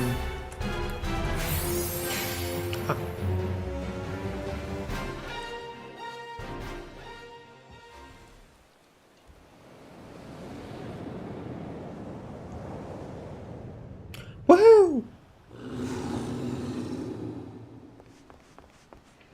Kinko is calmed. Now with the bonds and complete your grandfather's ritual.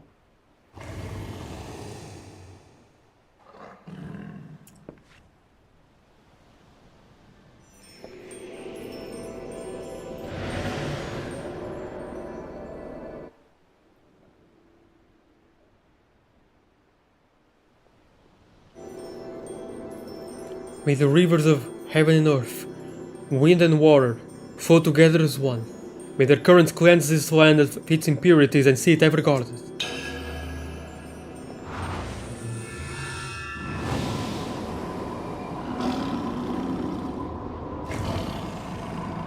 Yeah! He's doing it, I think.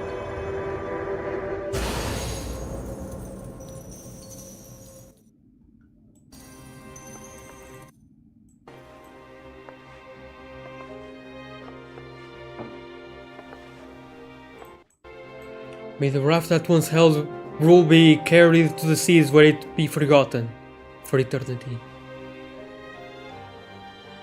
It is done. Together we have saved Kugane, and with it torn down the walls that separated our two schools. This will be a day long remembered, the day a new hope was born, and a background. No. No.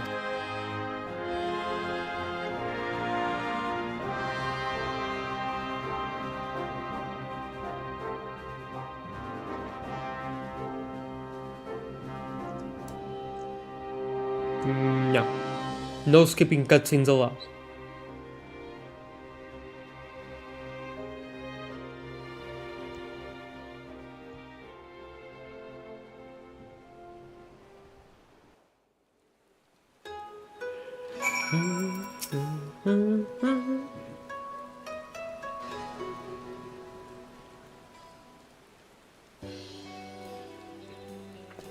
I don't know how to begin to thank you, both of you.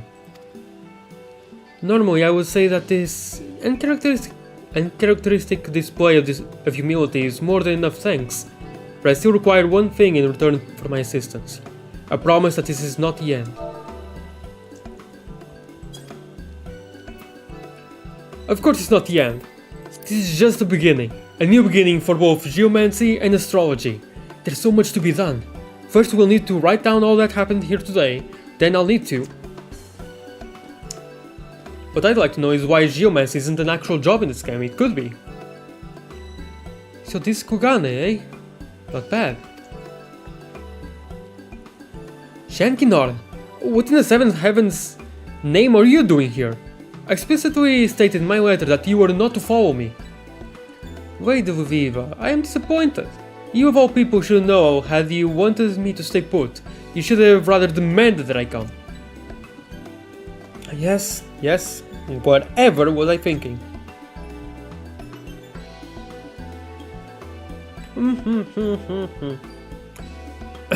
May I say that I am honored to have before me the foremost authorities on astrology. Your display last night taught me there is still much I must learn about my own school. Something I would not have been able to do had I allowed myself to be sacrificed. Let's ignore that. Kyukuho, I want to apologize. There, I said it. I still despise you and that smirk of yours, but I can see I was mistaken about your being a pretender. You have talent, almost as much as I. Almost.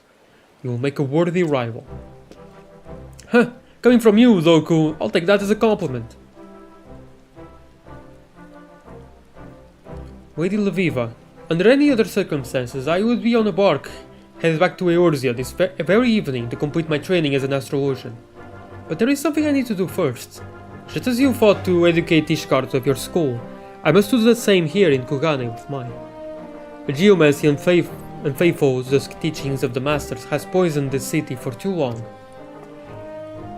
A wise decision. One that was surely not easy for you to make. Take as much time as you need, Kyokuho. See the ships righted. See truth prevail. The stars will guide you back to us when the hour is right.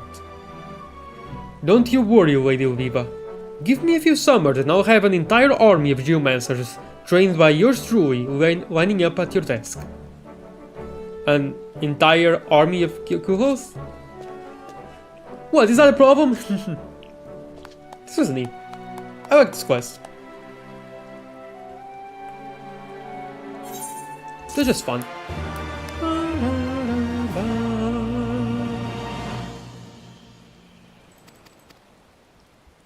Soul Temperance. Once you have done so, the next astrologian quest will be available from Janikinath. Yep. The stars in our vaults free. Wow, it's a whole trilogy. Okay.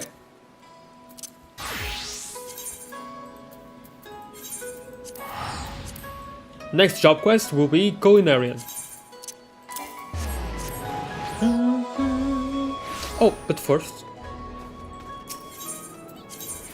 wait. Let's go here, or else there will be too much lag.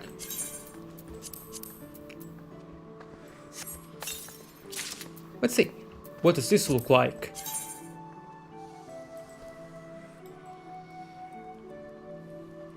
This feels like a stripped out version of the one I already have.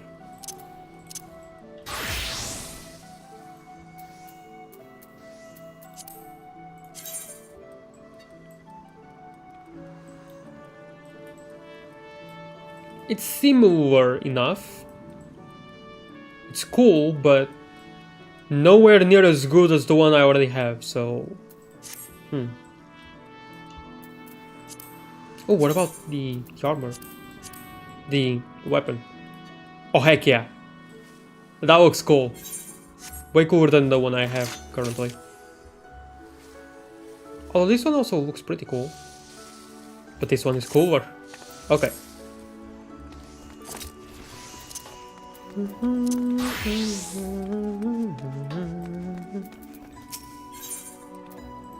Favored of the Far East, of course. Ah, good timing, lass. There's someone come calling us wants to meet our most decorated chef. That's you daft sod. Your sickening modesty aside, your visitor says he's an adventurer who took up cooking on that side. Not unlike your good self. Owing to that, he sees ye as something of an inspiration. Anyways, be a dear and go and say hello, would you? You'll find him out by the dining area. A brawny sort of bloke named Rolf. Rolf? That name sounds familiar. Have I met him before? Maybe not. By Roger, it's really you! The famous Joriana Hamuin in the flesh. I first heard about you through your adventuring exploits, and I was already plenty impressed. But then I learned that you were a renowned culinarian besides, and I knew that I just had to meet you. You see, for a time I was also trying to make my way as an adventurer and a culinarian both, but it soon became apparent that I was spreading my limited talent too thin. So I decided to kiss the adventuring life goodbye and took up a post at Miss Rowena's cafe at Revenant Stall. The thing is, with or without distraction, it's not easy to succeed as a chef. It's a crowded profession, as I'm sure you can appreciate. And if I'm to make a name for myself, I can't be making what everyone else is making. Nay, I need to venture into unexplored territory. To that end, I came up with a brilliant idea. I'd incorporate Far Eastern dishes into our menu and cater to the dominant residents of Revenant Stall. Promising, right? Right. The thing is, brilliant idea or no, it's not easy to learn a foreign cuisine, and Far Eastern is just about as foreign as they come. It's plain I'm going to need help, and of the well-traveled sort. And so I decided to turn to the most accomplished adventuring culinarian I know, you, Joriana. Now, I realize you're a busy woman and we've only just met. If you say no, I won't think ill of you. But if you'd be so kind as to help out a brother, I'll be waiting for you at Revenant Stall. Okay. Hi, Thancred. Bye, Thancred. Blonde Thancred. He really is just blonde Thancred.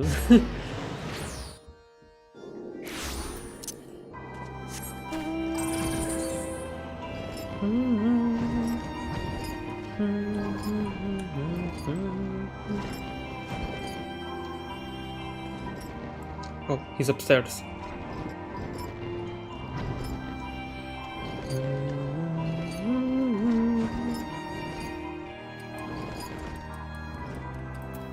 Lower Tails would have been nice. Yeah, okay, I remember reading this. But I don't remember you being here. I remember you. You came! I didn't have my hopes up, but you really came! To have the help of an accomplished culinarian like you is a dream come true. Thanks at 12. And thank you. Without further ado, let's get right to the cooking. Is what I'd like to say, but I still need to decide on a Far Eastern dish to test out. If you could wait a while, I'll look into what the Domans have a hankering for. I have connections, so it shouldn't be difficult, but until we have the name of a dish, please feel free to go about your business. Again, allow me to thank you for your help, Joriana. It's a great honor to be able to work with the only person in history to score a perfect 10 in the Delmon d'Or. Oh yeah, I remember that. Though I may not be in the same class as you, not even close, I promise to do the best I can and pull my weight. No! I didn't mean to decline, why? Why did... Okay.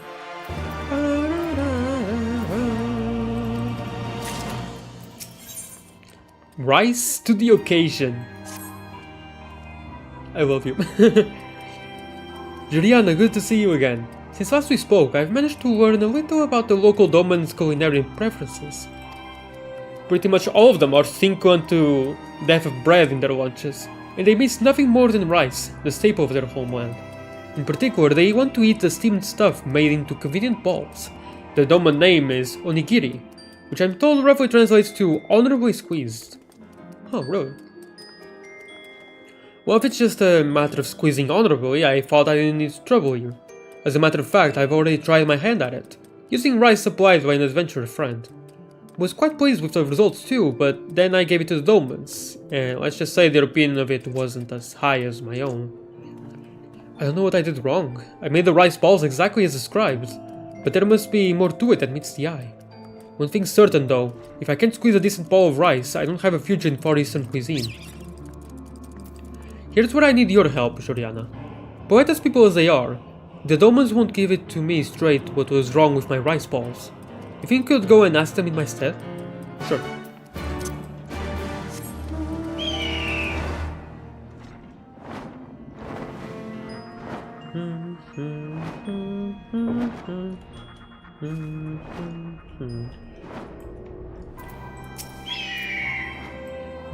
You wish to know what was wrong with the rice balls? Well, there I was expecting the taste of home, but it turned out to be utterly foreign. Whatever seasoning was used, it completely masked the natural taste of rice. Not sound grateful, of course. Gotcha.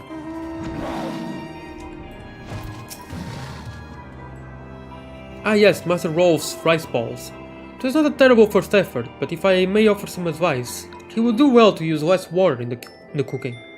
In the shaping, imagine that he is grasping not only grains of rice, but air as well. What?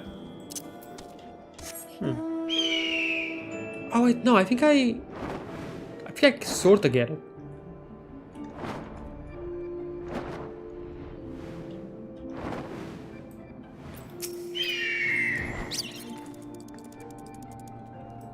This strapping gentleman's rice balls. Well, he was kind to make them for us. He needs to show the same kindness to the rice.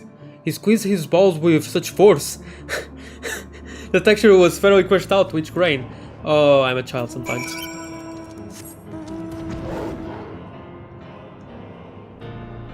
And I'm still not running while using the mount button.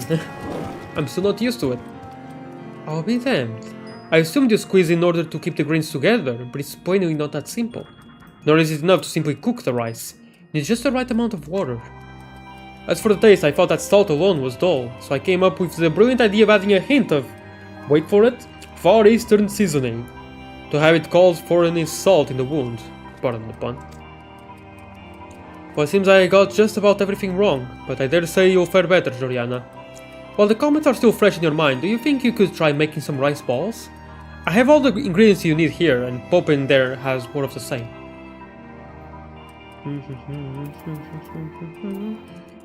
Well met, good madam. Popin's my name. You weren't there before. And I have charge over our stores. I've never had occasion to handle Far Eastern ingredients before, but rest assured I'm eager to learn. When the rice balls are ready, please bring them outside. I'll go around and gather some dolmens in the meantime. And this time, we'll make sure they leave with smiles on their faces.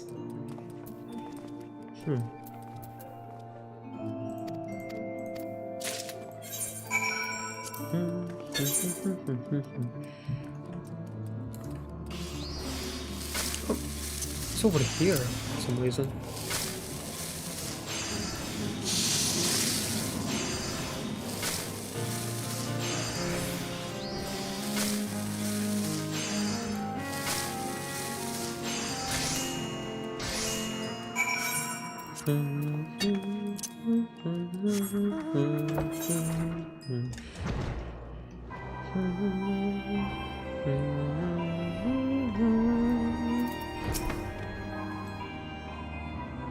I've gathered the dolmens, and they are eager to sample your handiwork.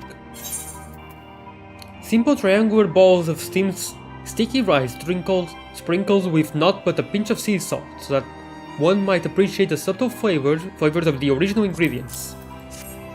Right.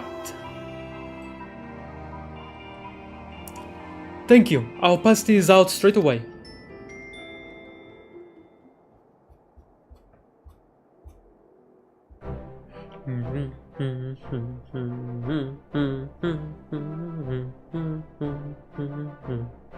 How did Joriana know to make make them triangle and not make them triangular and not balls? No, that was a rice ball. Oh, there's nothing like rice to give you strength for a hard day's work. That was wonderful. Every bite called to my mind's eye images of my faraway home. Both the steaming and the shaping were done to perfection. Well done. Heh.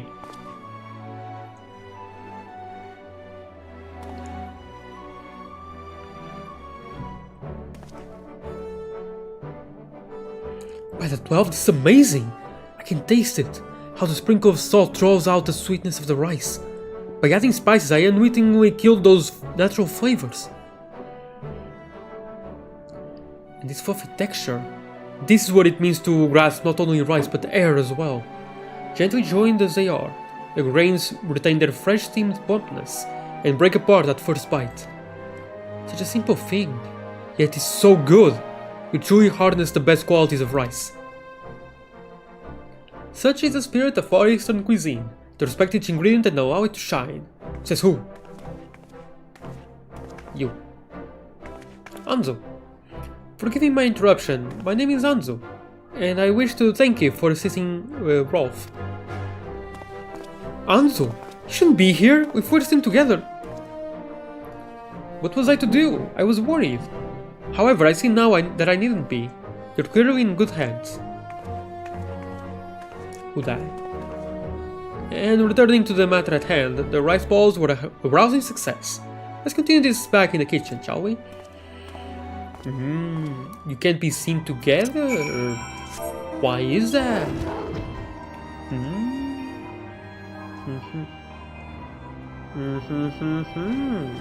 Forbidden love? Mayhaps? I don't know. It could just as well be something else. Using your samples as a guide, I'm going to begin serving rice balls at the restaurant. This marks our first foray into Far Eastern cuisine, and I couldn't have done it without you, Joriana. Thank you. And before you go off, I probably should tell you who that girl was. Anzu's my fiancée. Oh, during my adventuring days, I'd often come here to trade tombstones. Here I first met her and kept meeting her, until one day I popped the question. But there's something of a complication. But that's enough about me. Now, while the rice ball is a fine start, a start is all it is. I intend to put out more and more Far Eastern dishes, and I hope I can continue relying on your help in the days to come. Money.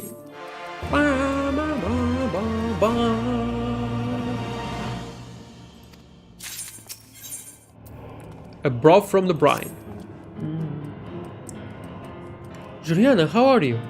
Since we began serving rice balls, I'm pleased to say they've been fairly flying out of the kitchen. The Dolmans can't get enough of them, and it's all thanks to you. Of course, it was never my intent to rest on these laurels. I've been exploring new Far Eastern dishes, in the course of which I caught wind of a common complaint among elderly Dolmans. It seems the rich and greasy foods found in Eorzea tend to wreak havoc on their stomachs. For such complaints, I'm told a dish called udon. Oh, udon is nice, it's really nice. It's just what the healers ordered. It's a bowl of noodles in a light and warming broth that's easy going down, and I'd like to try serving it up for the old ones. The key to the dish is the broth, called dashi, which as far as I can decipher means exit juice. I'm sure it sounds more appetizing in the Doman tongue. I mean, just a dash. Exit juice though? Like, is it a laxative? The peculiarities of language aside, dashi is made by boiling dried fish, and is supposed to be the base for many Far Eastern dishes. Well, I mean, in Portuguese we have the francesinha, and it literally translates to little French girl. So, yeah, fair enough. Now, last time I learned all about the importance of respecting ingredients and letting them shine. With that in mind, I want to source the best dried fish possible, which means we're going to Limsa Lominsa. When we arrive, let's first visit the Bismarck and consult Guildmaster Lingsad. He'll know where to point us.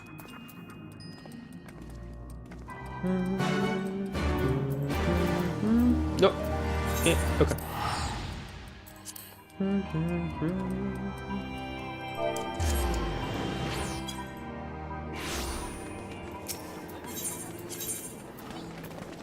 It lags so much in the Limsa Plaza. There's always so many people there. And so it just makes it lag a lot.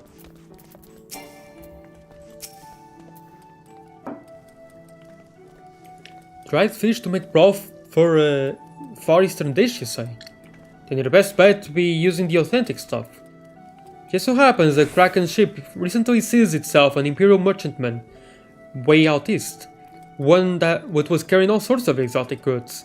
Might be as the kind of dried fish you're after among them. If that's the case, I reckon Carvolin would be willing to cut you a deal. Why don't you go and have a chat with the bloke? Right then, let's go to the 7th stage.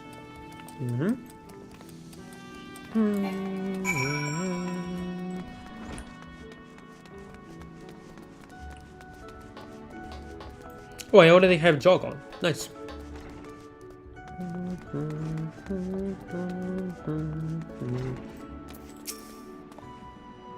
Hey there, Gerald.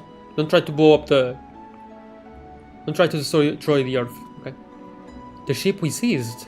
As a matter of fact, it was carrying some unusual cargo, among which I seem to recall some manner of dried fish.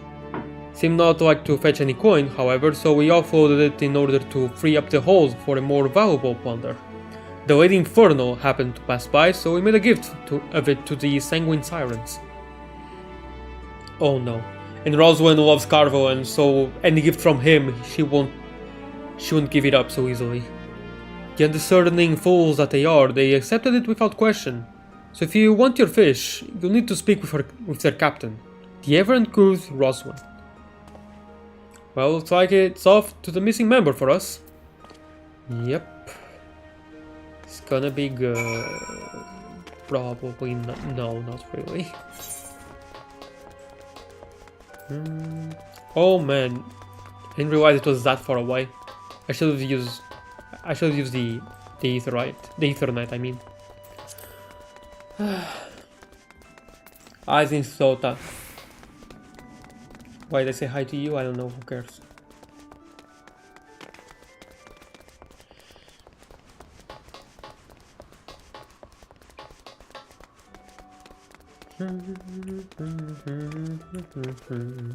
No, no, no, no. Why? My parkour skills are gone. Okay, shut up.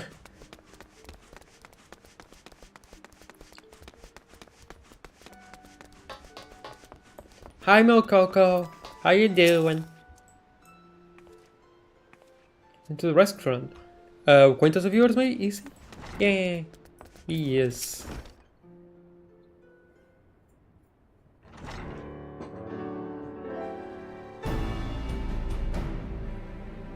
Ah, you heard right.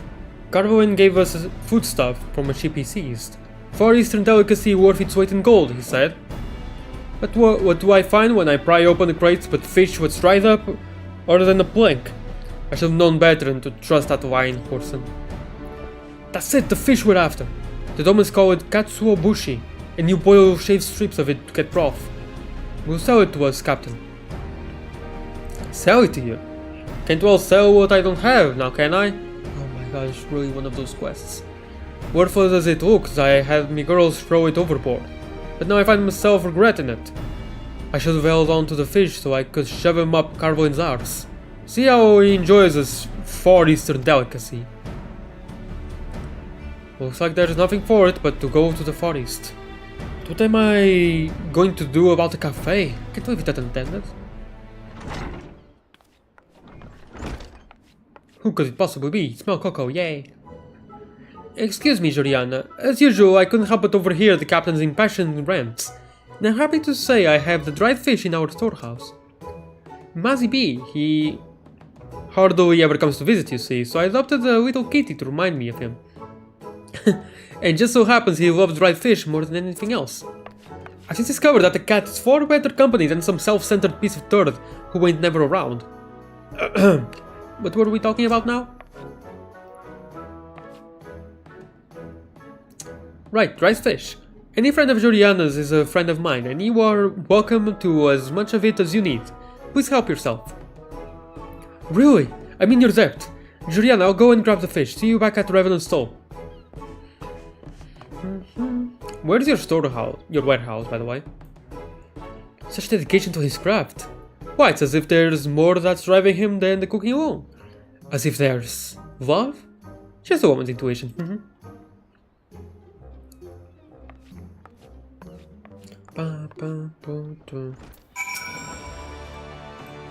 Right, I kinda forgot there's also an A tribe, but I don't know any other Mikotai that are from the A tribe. Anyway, sorry, I got distracted.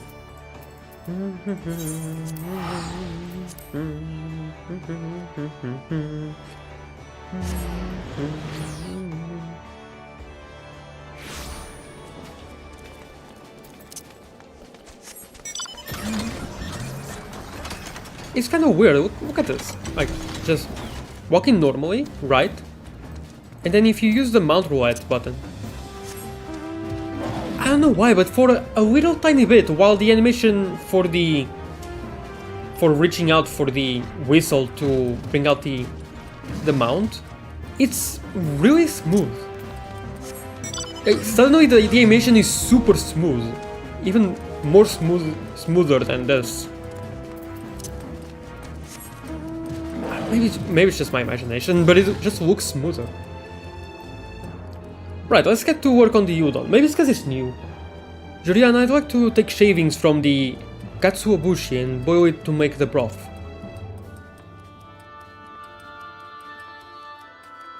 Meanwhile, I'll see to the noodles. It's supposed to be hard physical work, but I'm nothing if not strong.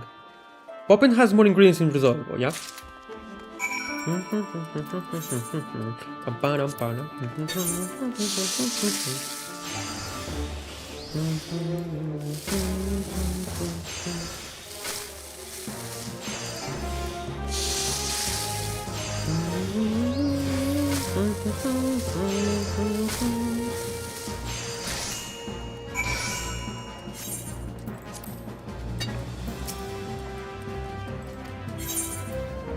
Golden savory stock taken by boiling flakes of a dried bonito.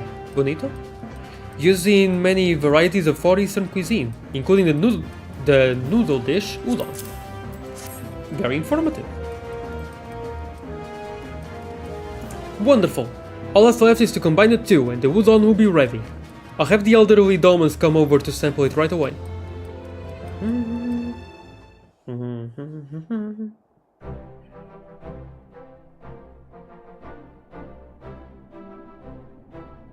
Oh, that's making me hungry. Oh man, I really want that.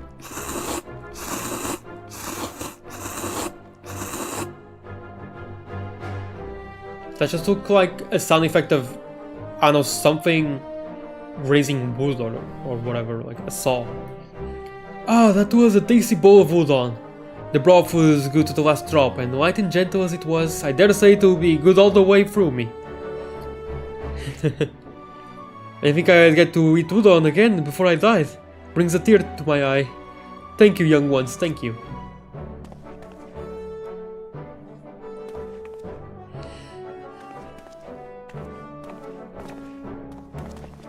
Yeah!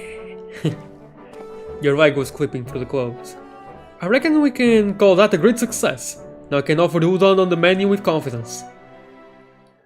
Well, I had heard that the Neordian had taken on serving Far Eastern cuisine. To think that it was you. Father! You will not call me that. You are no son to me. I will not give my precious daughter to some vagabond. But I've given up adventuring. This is what I do now, all that I intend to do. And I'm learning how to make Far Eastern cuisine for the Doman people. An ignoble adventurer making our noble cuisine. I'll be laughing were the idea not so absurd.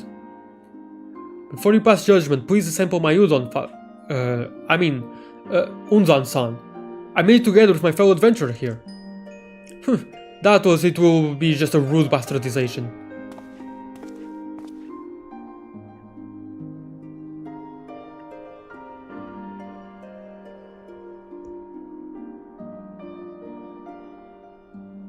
Go on.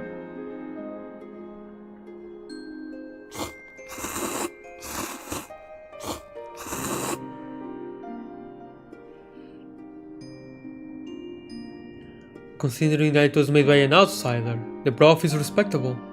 The flavors are well balanced and his plain care was taken in the boiling. His plain care. The noodles, on the other hand, soggy rubbish. There is no body to them at all. They are soft and spineless, the very personification of their maker. You're worth little as an adventurer and even less as a culinarian. Oh my god, dude.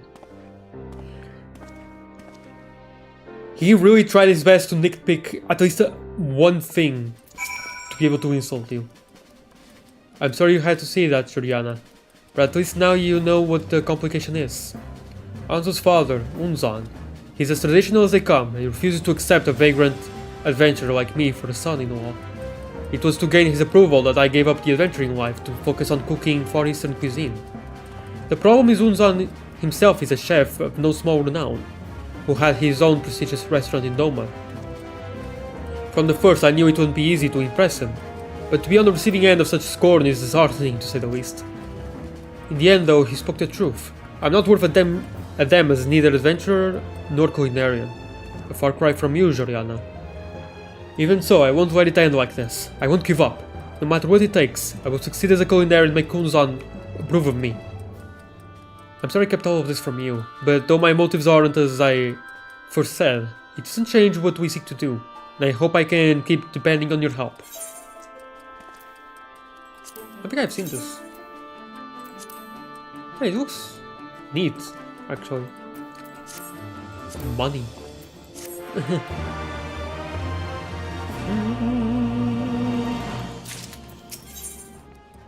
Teach a man to make a fish, of course.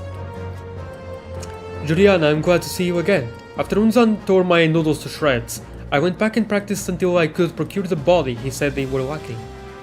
As for the broth, I made it again and again until I could create something to your standards, and reliably.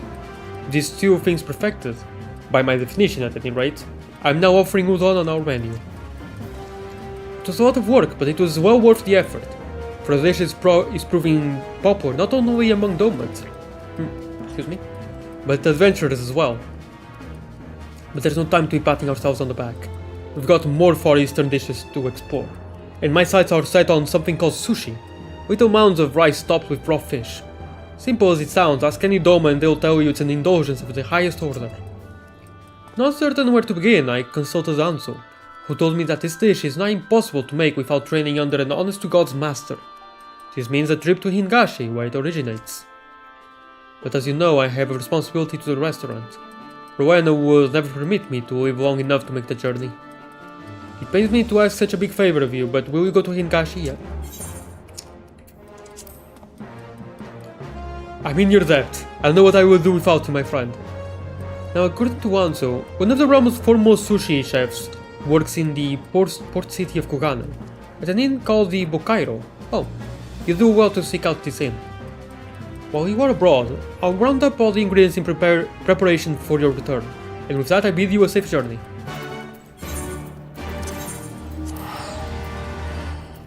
Bam, ba-dum, ba-dum. Well, what?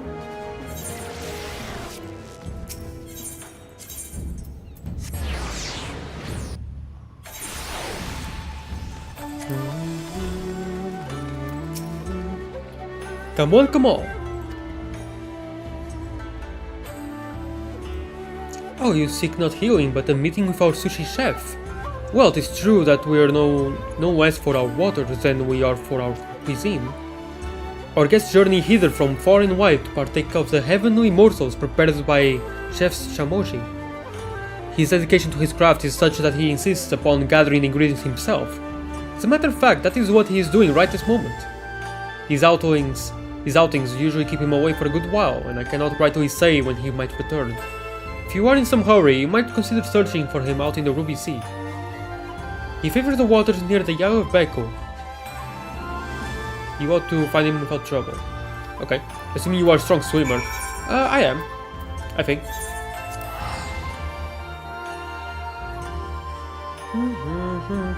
So did he get the blessing from the Kojin as well? Wow, that's impressive.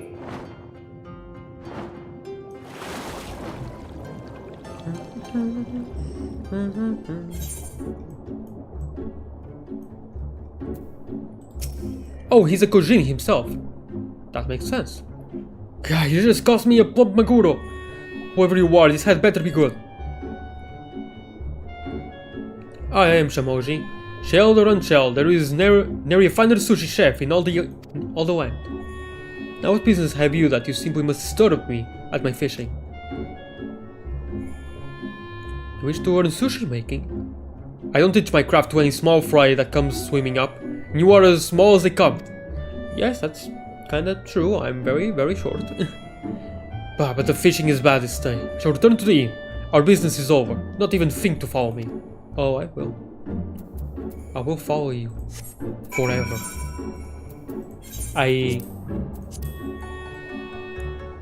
That sounded creepy on purpose.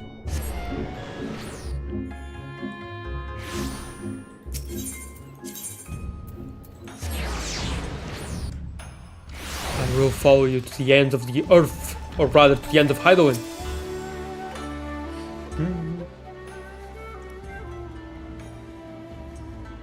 You again? I thought I told you not to follow me. I am not going to teach you my craft, so get you gone. Well, fancy seeing you here, Joriana. Ah, the mere sight of you brings back the memory of your most succulent okianis. Oh, okianis.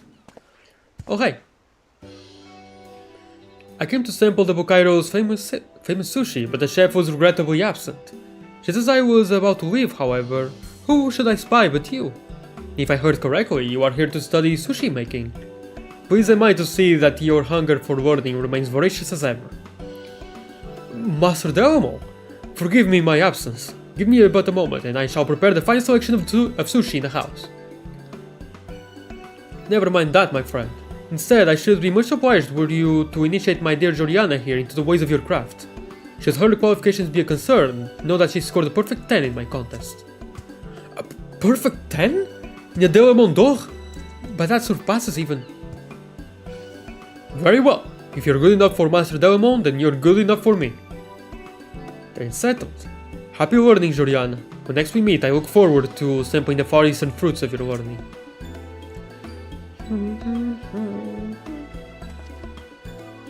Oh, hi Monroe. Sorry, I didn't know. I didn't see you until now. Sorry. It's been a while. I know. No, you're okay. You're okay. How are you doing? If you're still there, I don't know how long you sent that message. I didn't realize. I didn't notice it. I'm sorry. Come then, apprentice. I shall pound the foundation of sushi making to you.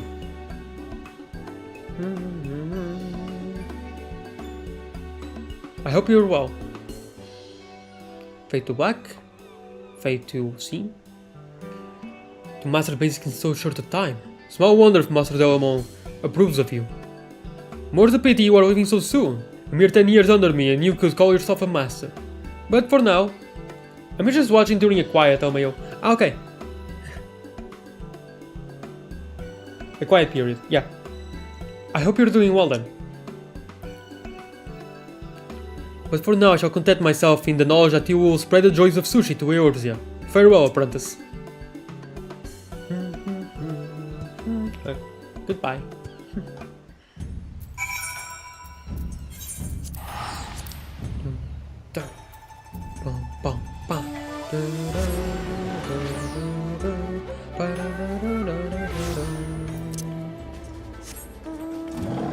What the heck, a maid?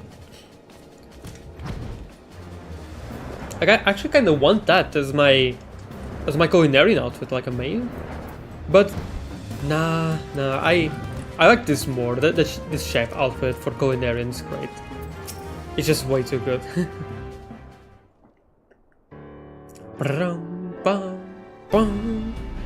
Juliana, welcome back. It's good to see you again, and wiser in the ways of sushi for your time in Hingashi. While you were away, we saw to procuring the finest ingredients available. Now, while the seafood is still fresh, you must impart to me all you've learned of sushi making.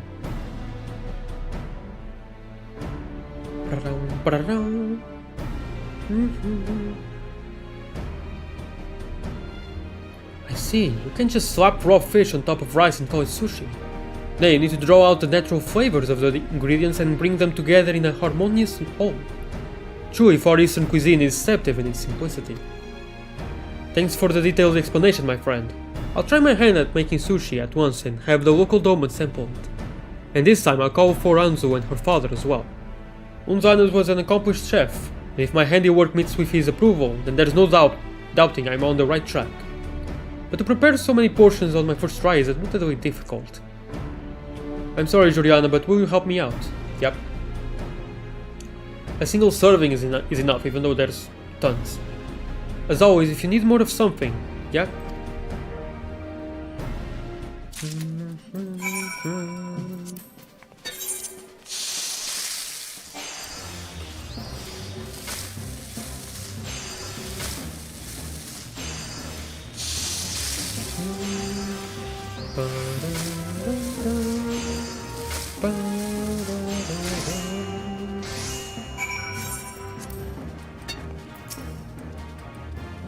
Bugger me, but sushi's tricky even with guidance. Are you done with yours then? One of many types of sushi. Nigiri sushi is called such because chefs use their hands to grip nigiri and form small balls of vinegared rice onto which are placed various items such as vegetables or fish. Good to know. Great, it took all my concentration and no less patience, but I've somehow managed to finish mine as well. If you could go on ahead to the terrace area, I'll go and inform our taste testers that sushi serves.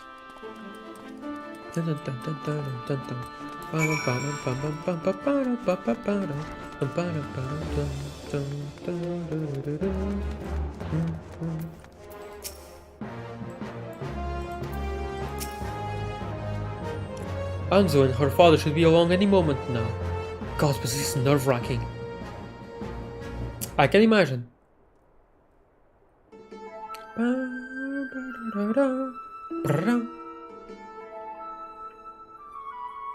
Wow, sushi. What is this? You expect me to partake of sushi made by an Eorzean? Come now, father, it looks delicious. Stop being xenophobic. Give it a chance and try it at the very least.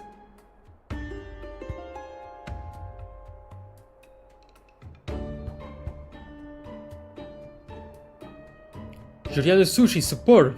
To To be sure, you still have years of training ahead of you before you can compare to the masters of our land, but to produce such quality in yours is a praiseworthy accomplishment.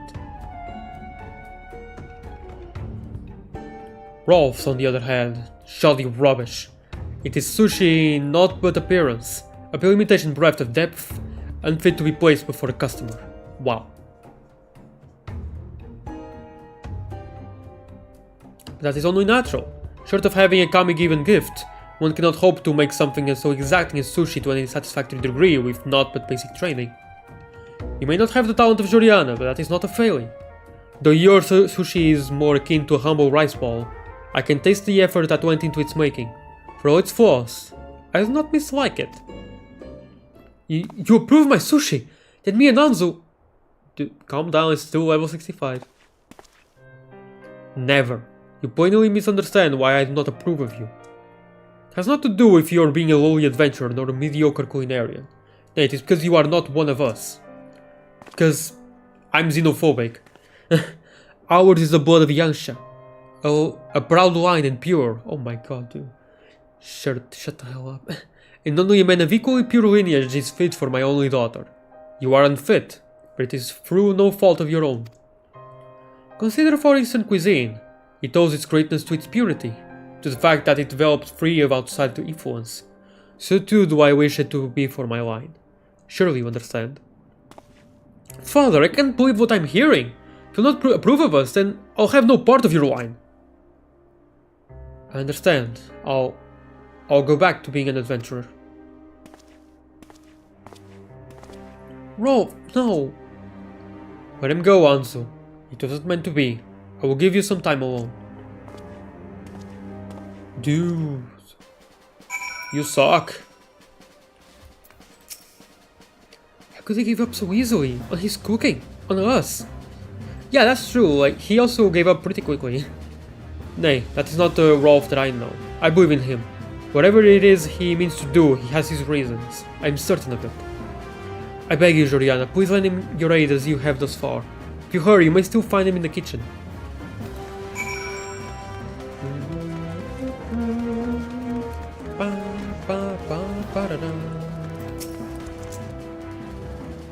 I have a habit of showing you my worst moments, don't I? As I said, I'm going back to being an adventurer, but know that I haven't given up on Anzu. Her father's claim about the purity of a Far Eastern cuisine, something about it tugs at my mind. I need some time to ponder it. It may be there's a chance I can make Kunzan reconsider his stance. The odds are long, but I am nothing if not persistent. And should the need arise, I hope that I can rely on your help again.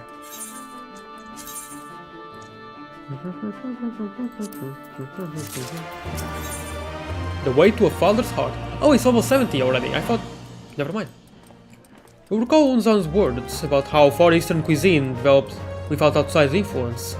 From the moment he uttered them, they've been tugging at my mind. I've given the claim much thought, and I find myself disinclined to agree. And the basis for this is the very first Far Eastern dish I ever had, which Anzu made for me. Sukiyaki, it's called. It's a hearty dish of meat and vegetables simmered in a shallow pot. The moment I tasted it, I was overcome with a sense of nostalgia. Like many Alamegans, I'm a war orphan. I left my homeland when I was little and remembered nothing of my time there. Nothing at all, save for the taste of a certain hearty stew, and Hanzo's sukiyaki was exactly like it. The similarity can't be a mere coincidence. Nay, there has to be a connection between Far Eastern and Alamegan cuisine. If I can prove it, if I can just prove it, Anzu's father might be moved to reconsider our union. Nice, congrats on the catch, Monroe. There's no guarantee, of course, but for my Anzu it's worth a try. Yes, woo! Now, as you can see, I'm an adventurer again, free to go wherever I want. Whenever I want. I intend to go to a village in the peaks called Alagiri. In former times it thrived as a trading hub with the east. I know, I've done the side quests. There I'm going to track down the steal of my memory and try to learn whether Alamigo might have shared the culinary history of the Far East. You've already journeyed to the other side of the world for me, and I can't rightly ask any more of you. But if you're still willing to help me, then please come to Alagiri. I will.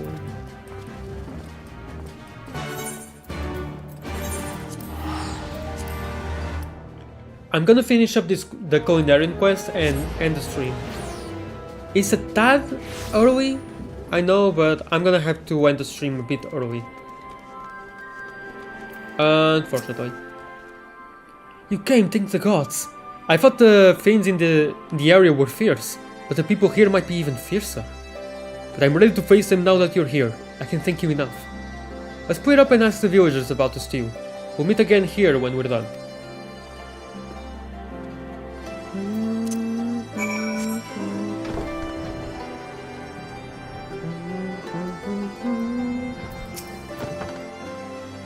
Meat and vegetables simmered in a shallow pot.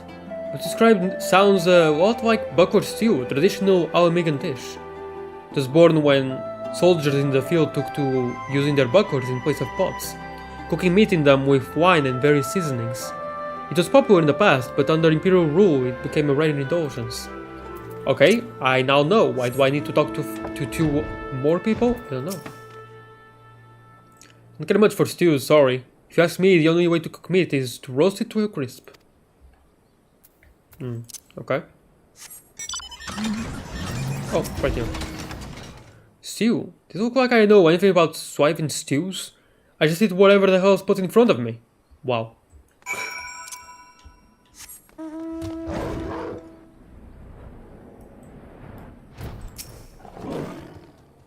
I had no luck, Juliana. Yep. But I did. Buckwheat stew! Yes, that was its name! Damn, but even your investigative skills are first rate. I'm happy to say, though, that my own inquiries weren't completely fruitless either. I managed to track down a fellow who's versed in history. Let's go and ask him what he knows about trade between our amigo and Doma. Oh my god, is it Eric? There's no way it's Eric, right?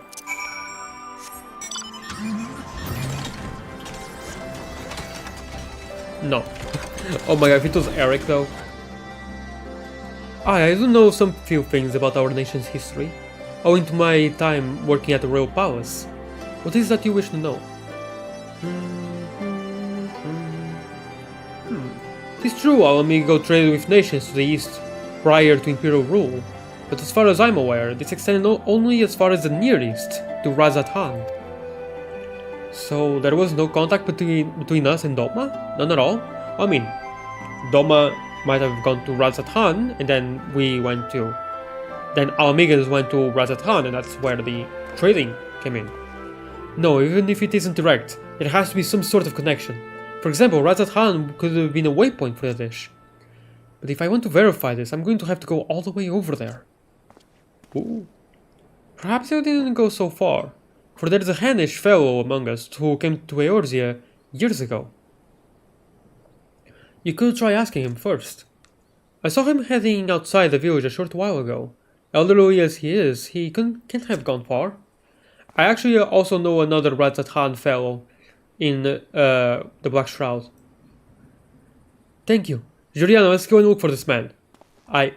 Okay.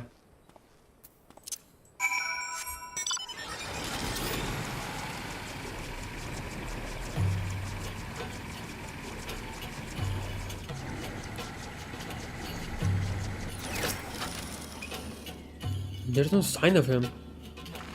Oh, help! Somebody! Oh, no. Yep. Okay.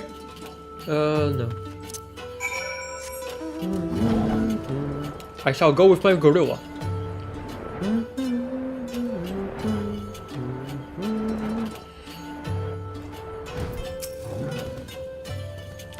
You know, maybe it would have been better if I came here with a combat job. But no, I still have my chef outfit. Still got it. What little I had at any rate. Dude, these enemies are like level 68, you're fine, you're good.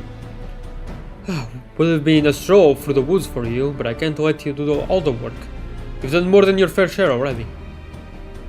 Besides, I wanted to show that I'm not completely hopeless. I would have hit them with my frying pan. I owe you my life. I was so focused on my harvesting, I didn't notice a kicker coming. You look at my pale, lad. Are you hurt?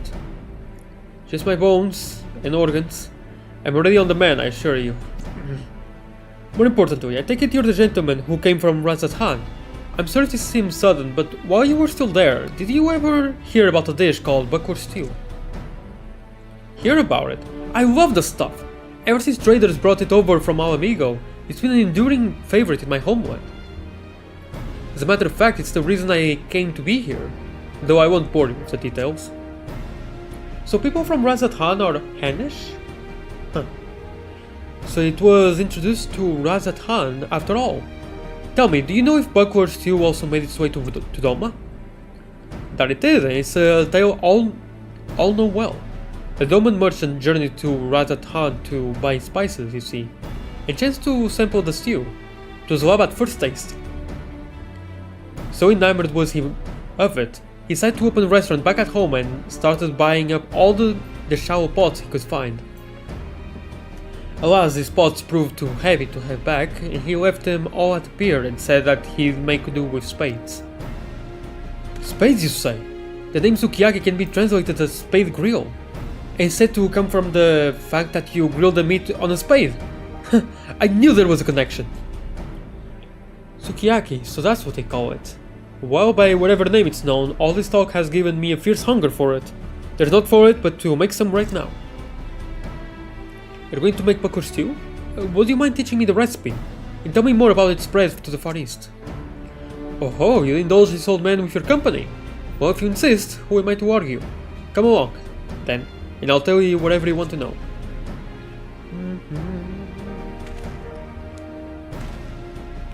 I can take it from here, Joriana. Leave the learning to me.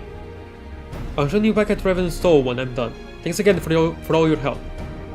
But I'd also like to learn the recipe. Also, it just sounds really nice. It sounds great. And honestly, I'm kind of hungry right now. I really need to eat something, a snack or whatever. But I'm gonna end the stream soon, so I'll eat something then. One sec, I'll be back. Okay.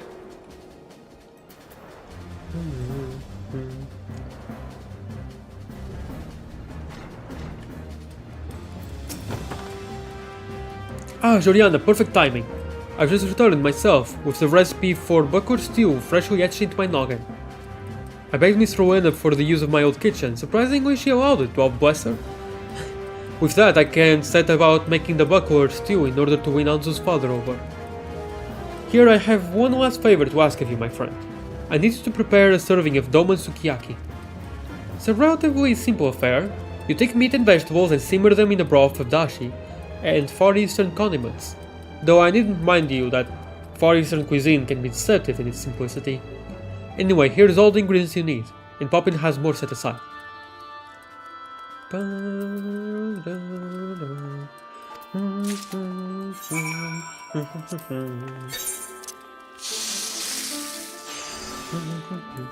Oh no!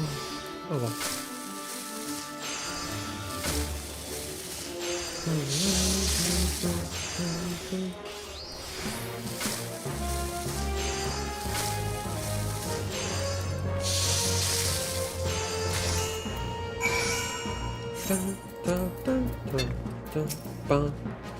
Making the buckwheat stew is strangely comforting. The sight, the smell, even the sound.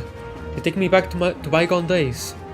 But to get back to the present day, how's the Doman sukiyaki coming along?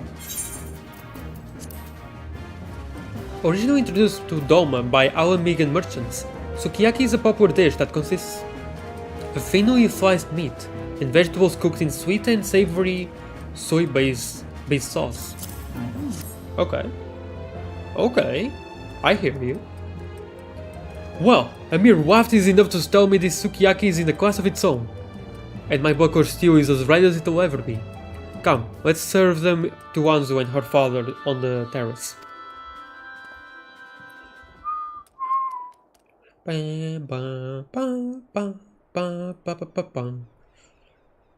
It's a really nice day outside. Birds are singing. Why did I remember this one speech? Is this a joke? In our culture, sukiyaki is shared only between family and their friends. You are neither. If you think this will win my favor, you are sadly mistaken. Now, please allow me to explain. Juliana made a sukiyaki, while I made a different type of stew. Different, I say, however... However...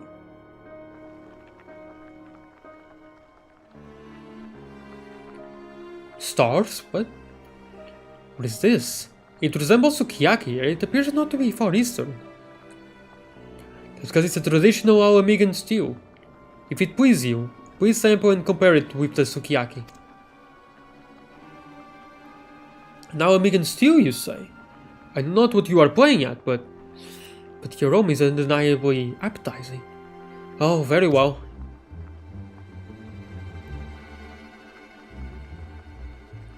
Man, I really want to try that out.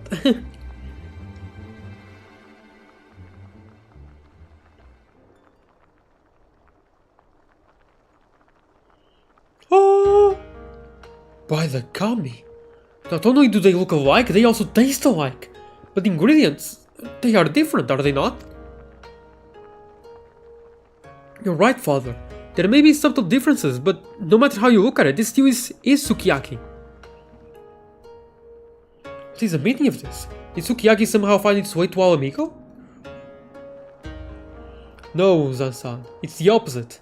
It's the Alamigan dish, buckwheat stew, that found its way to the Far East and eventually became sukiyaki.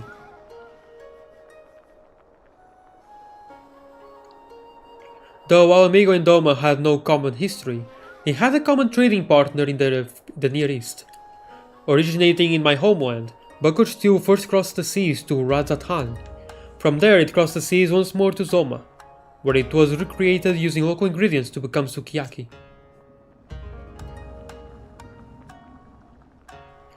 It must be noted that this took place at a relatively recent period in Doma's long history. Up to that point, meat was predominantly grilled to harness their natural flavors, or minced and used in dumplings. While stews weren't uncommon, they were reserved mainly for seafood.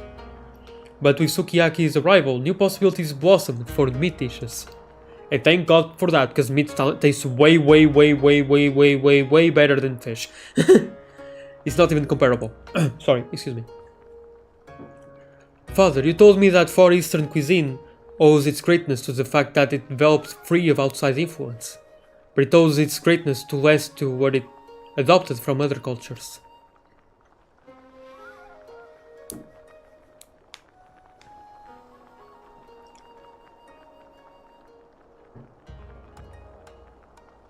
It's gonna be okay, Shion. I mean, Anzu.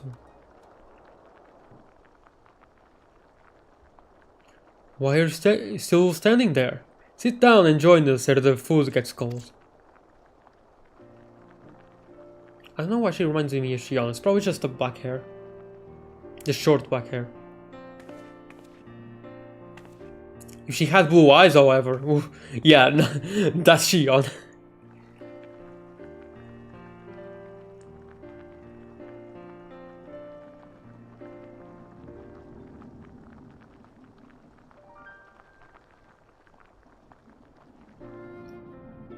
Look at me, I'm talking.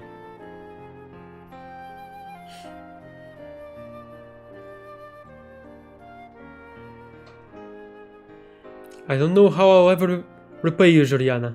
Thanks to you, I've managed to do the impossible and win over Unzan. He finally approves of me and Anzu. Oh my god, I just realized that Unzan and Anzu are just... Oh no. They're almost the same name with the letter switched around, but Anzu is lacking one N.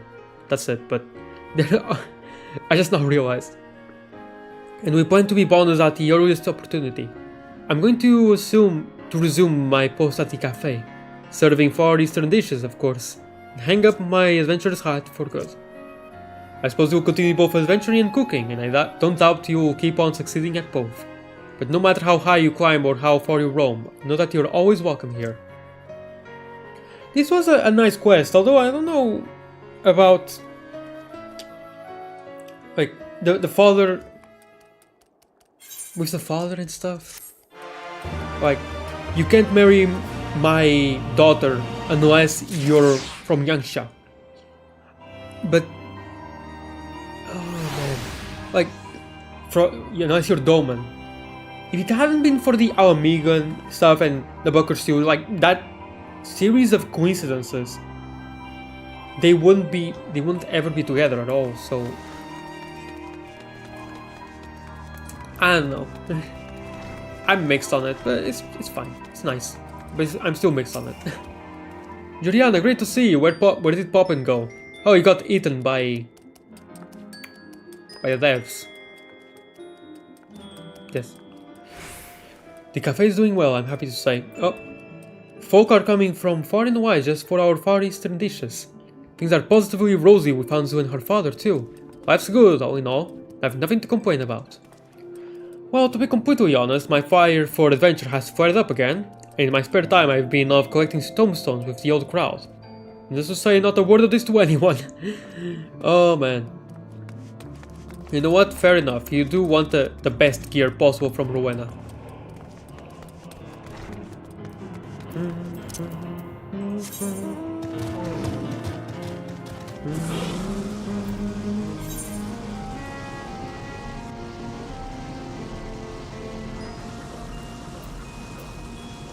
Okay, and I'm gonna end the stream there.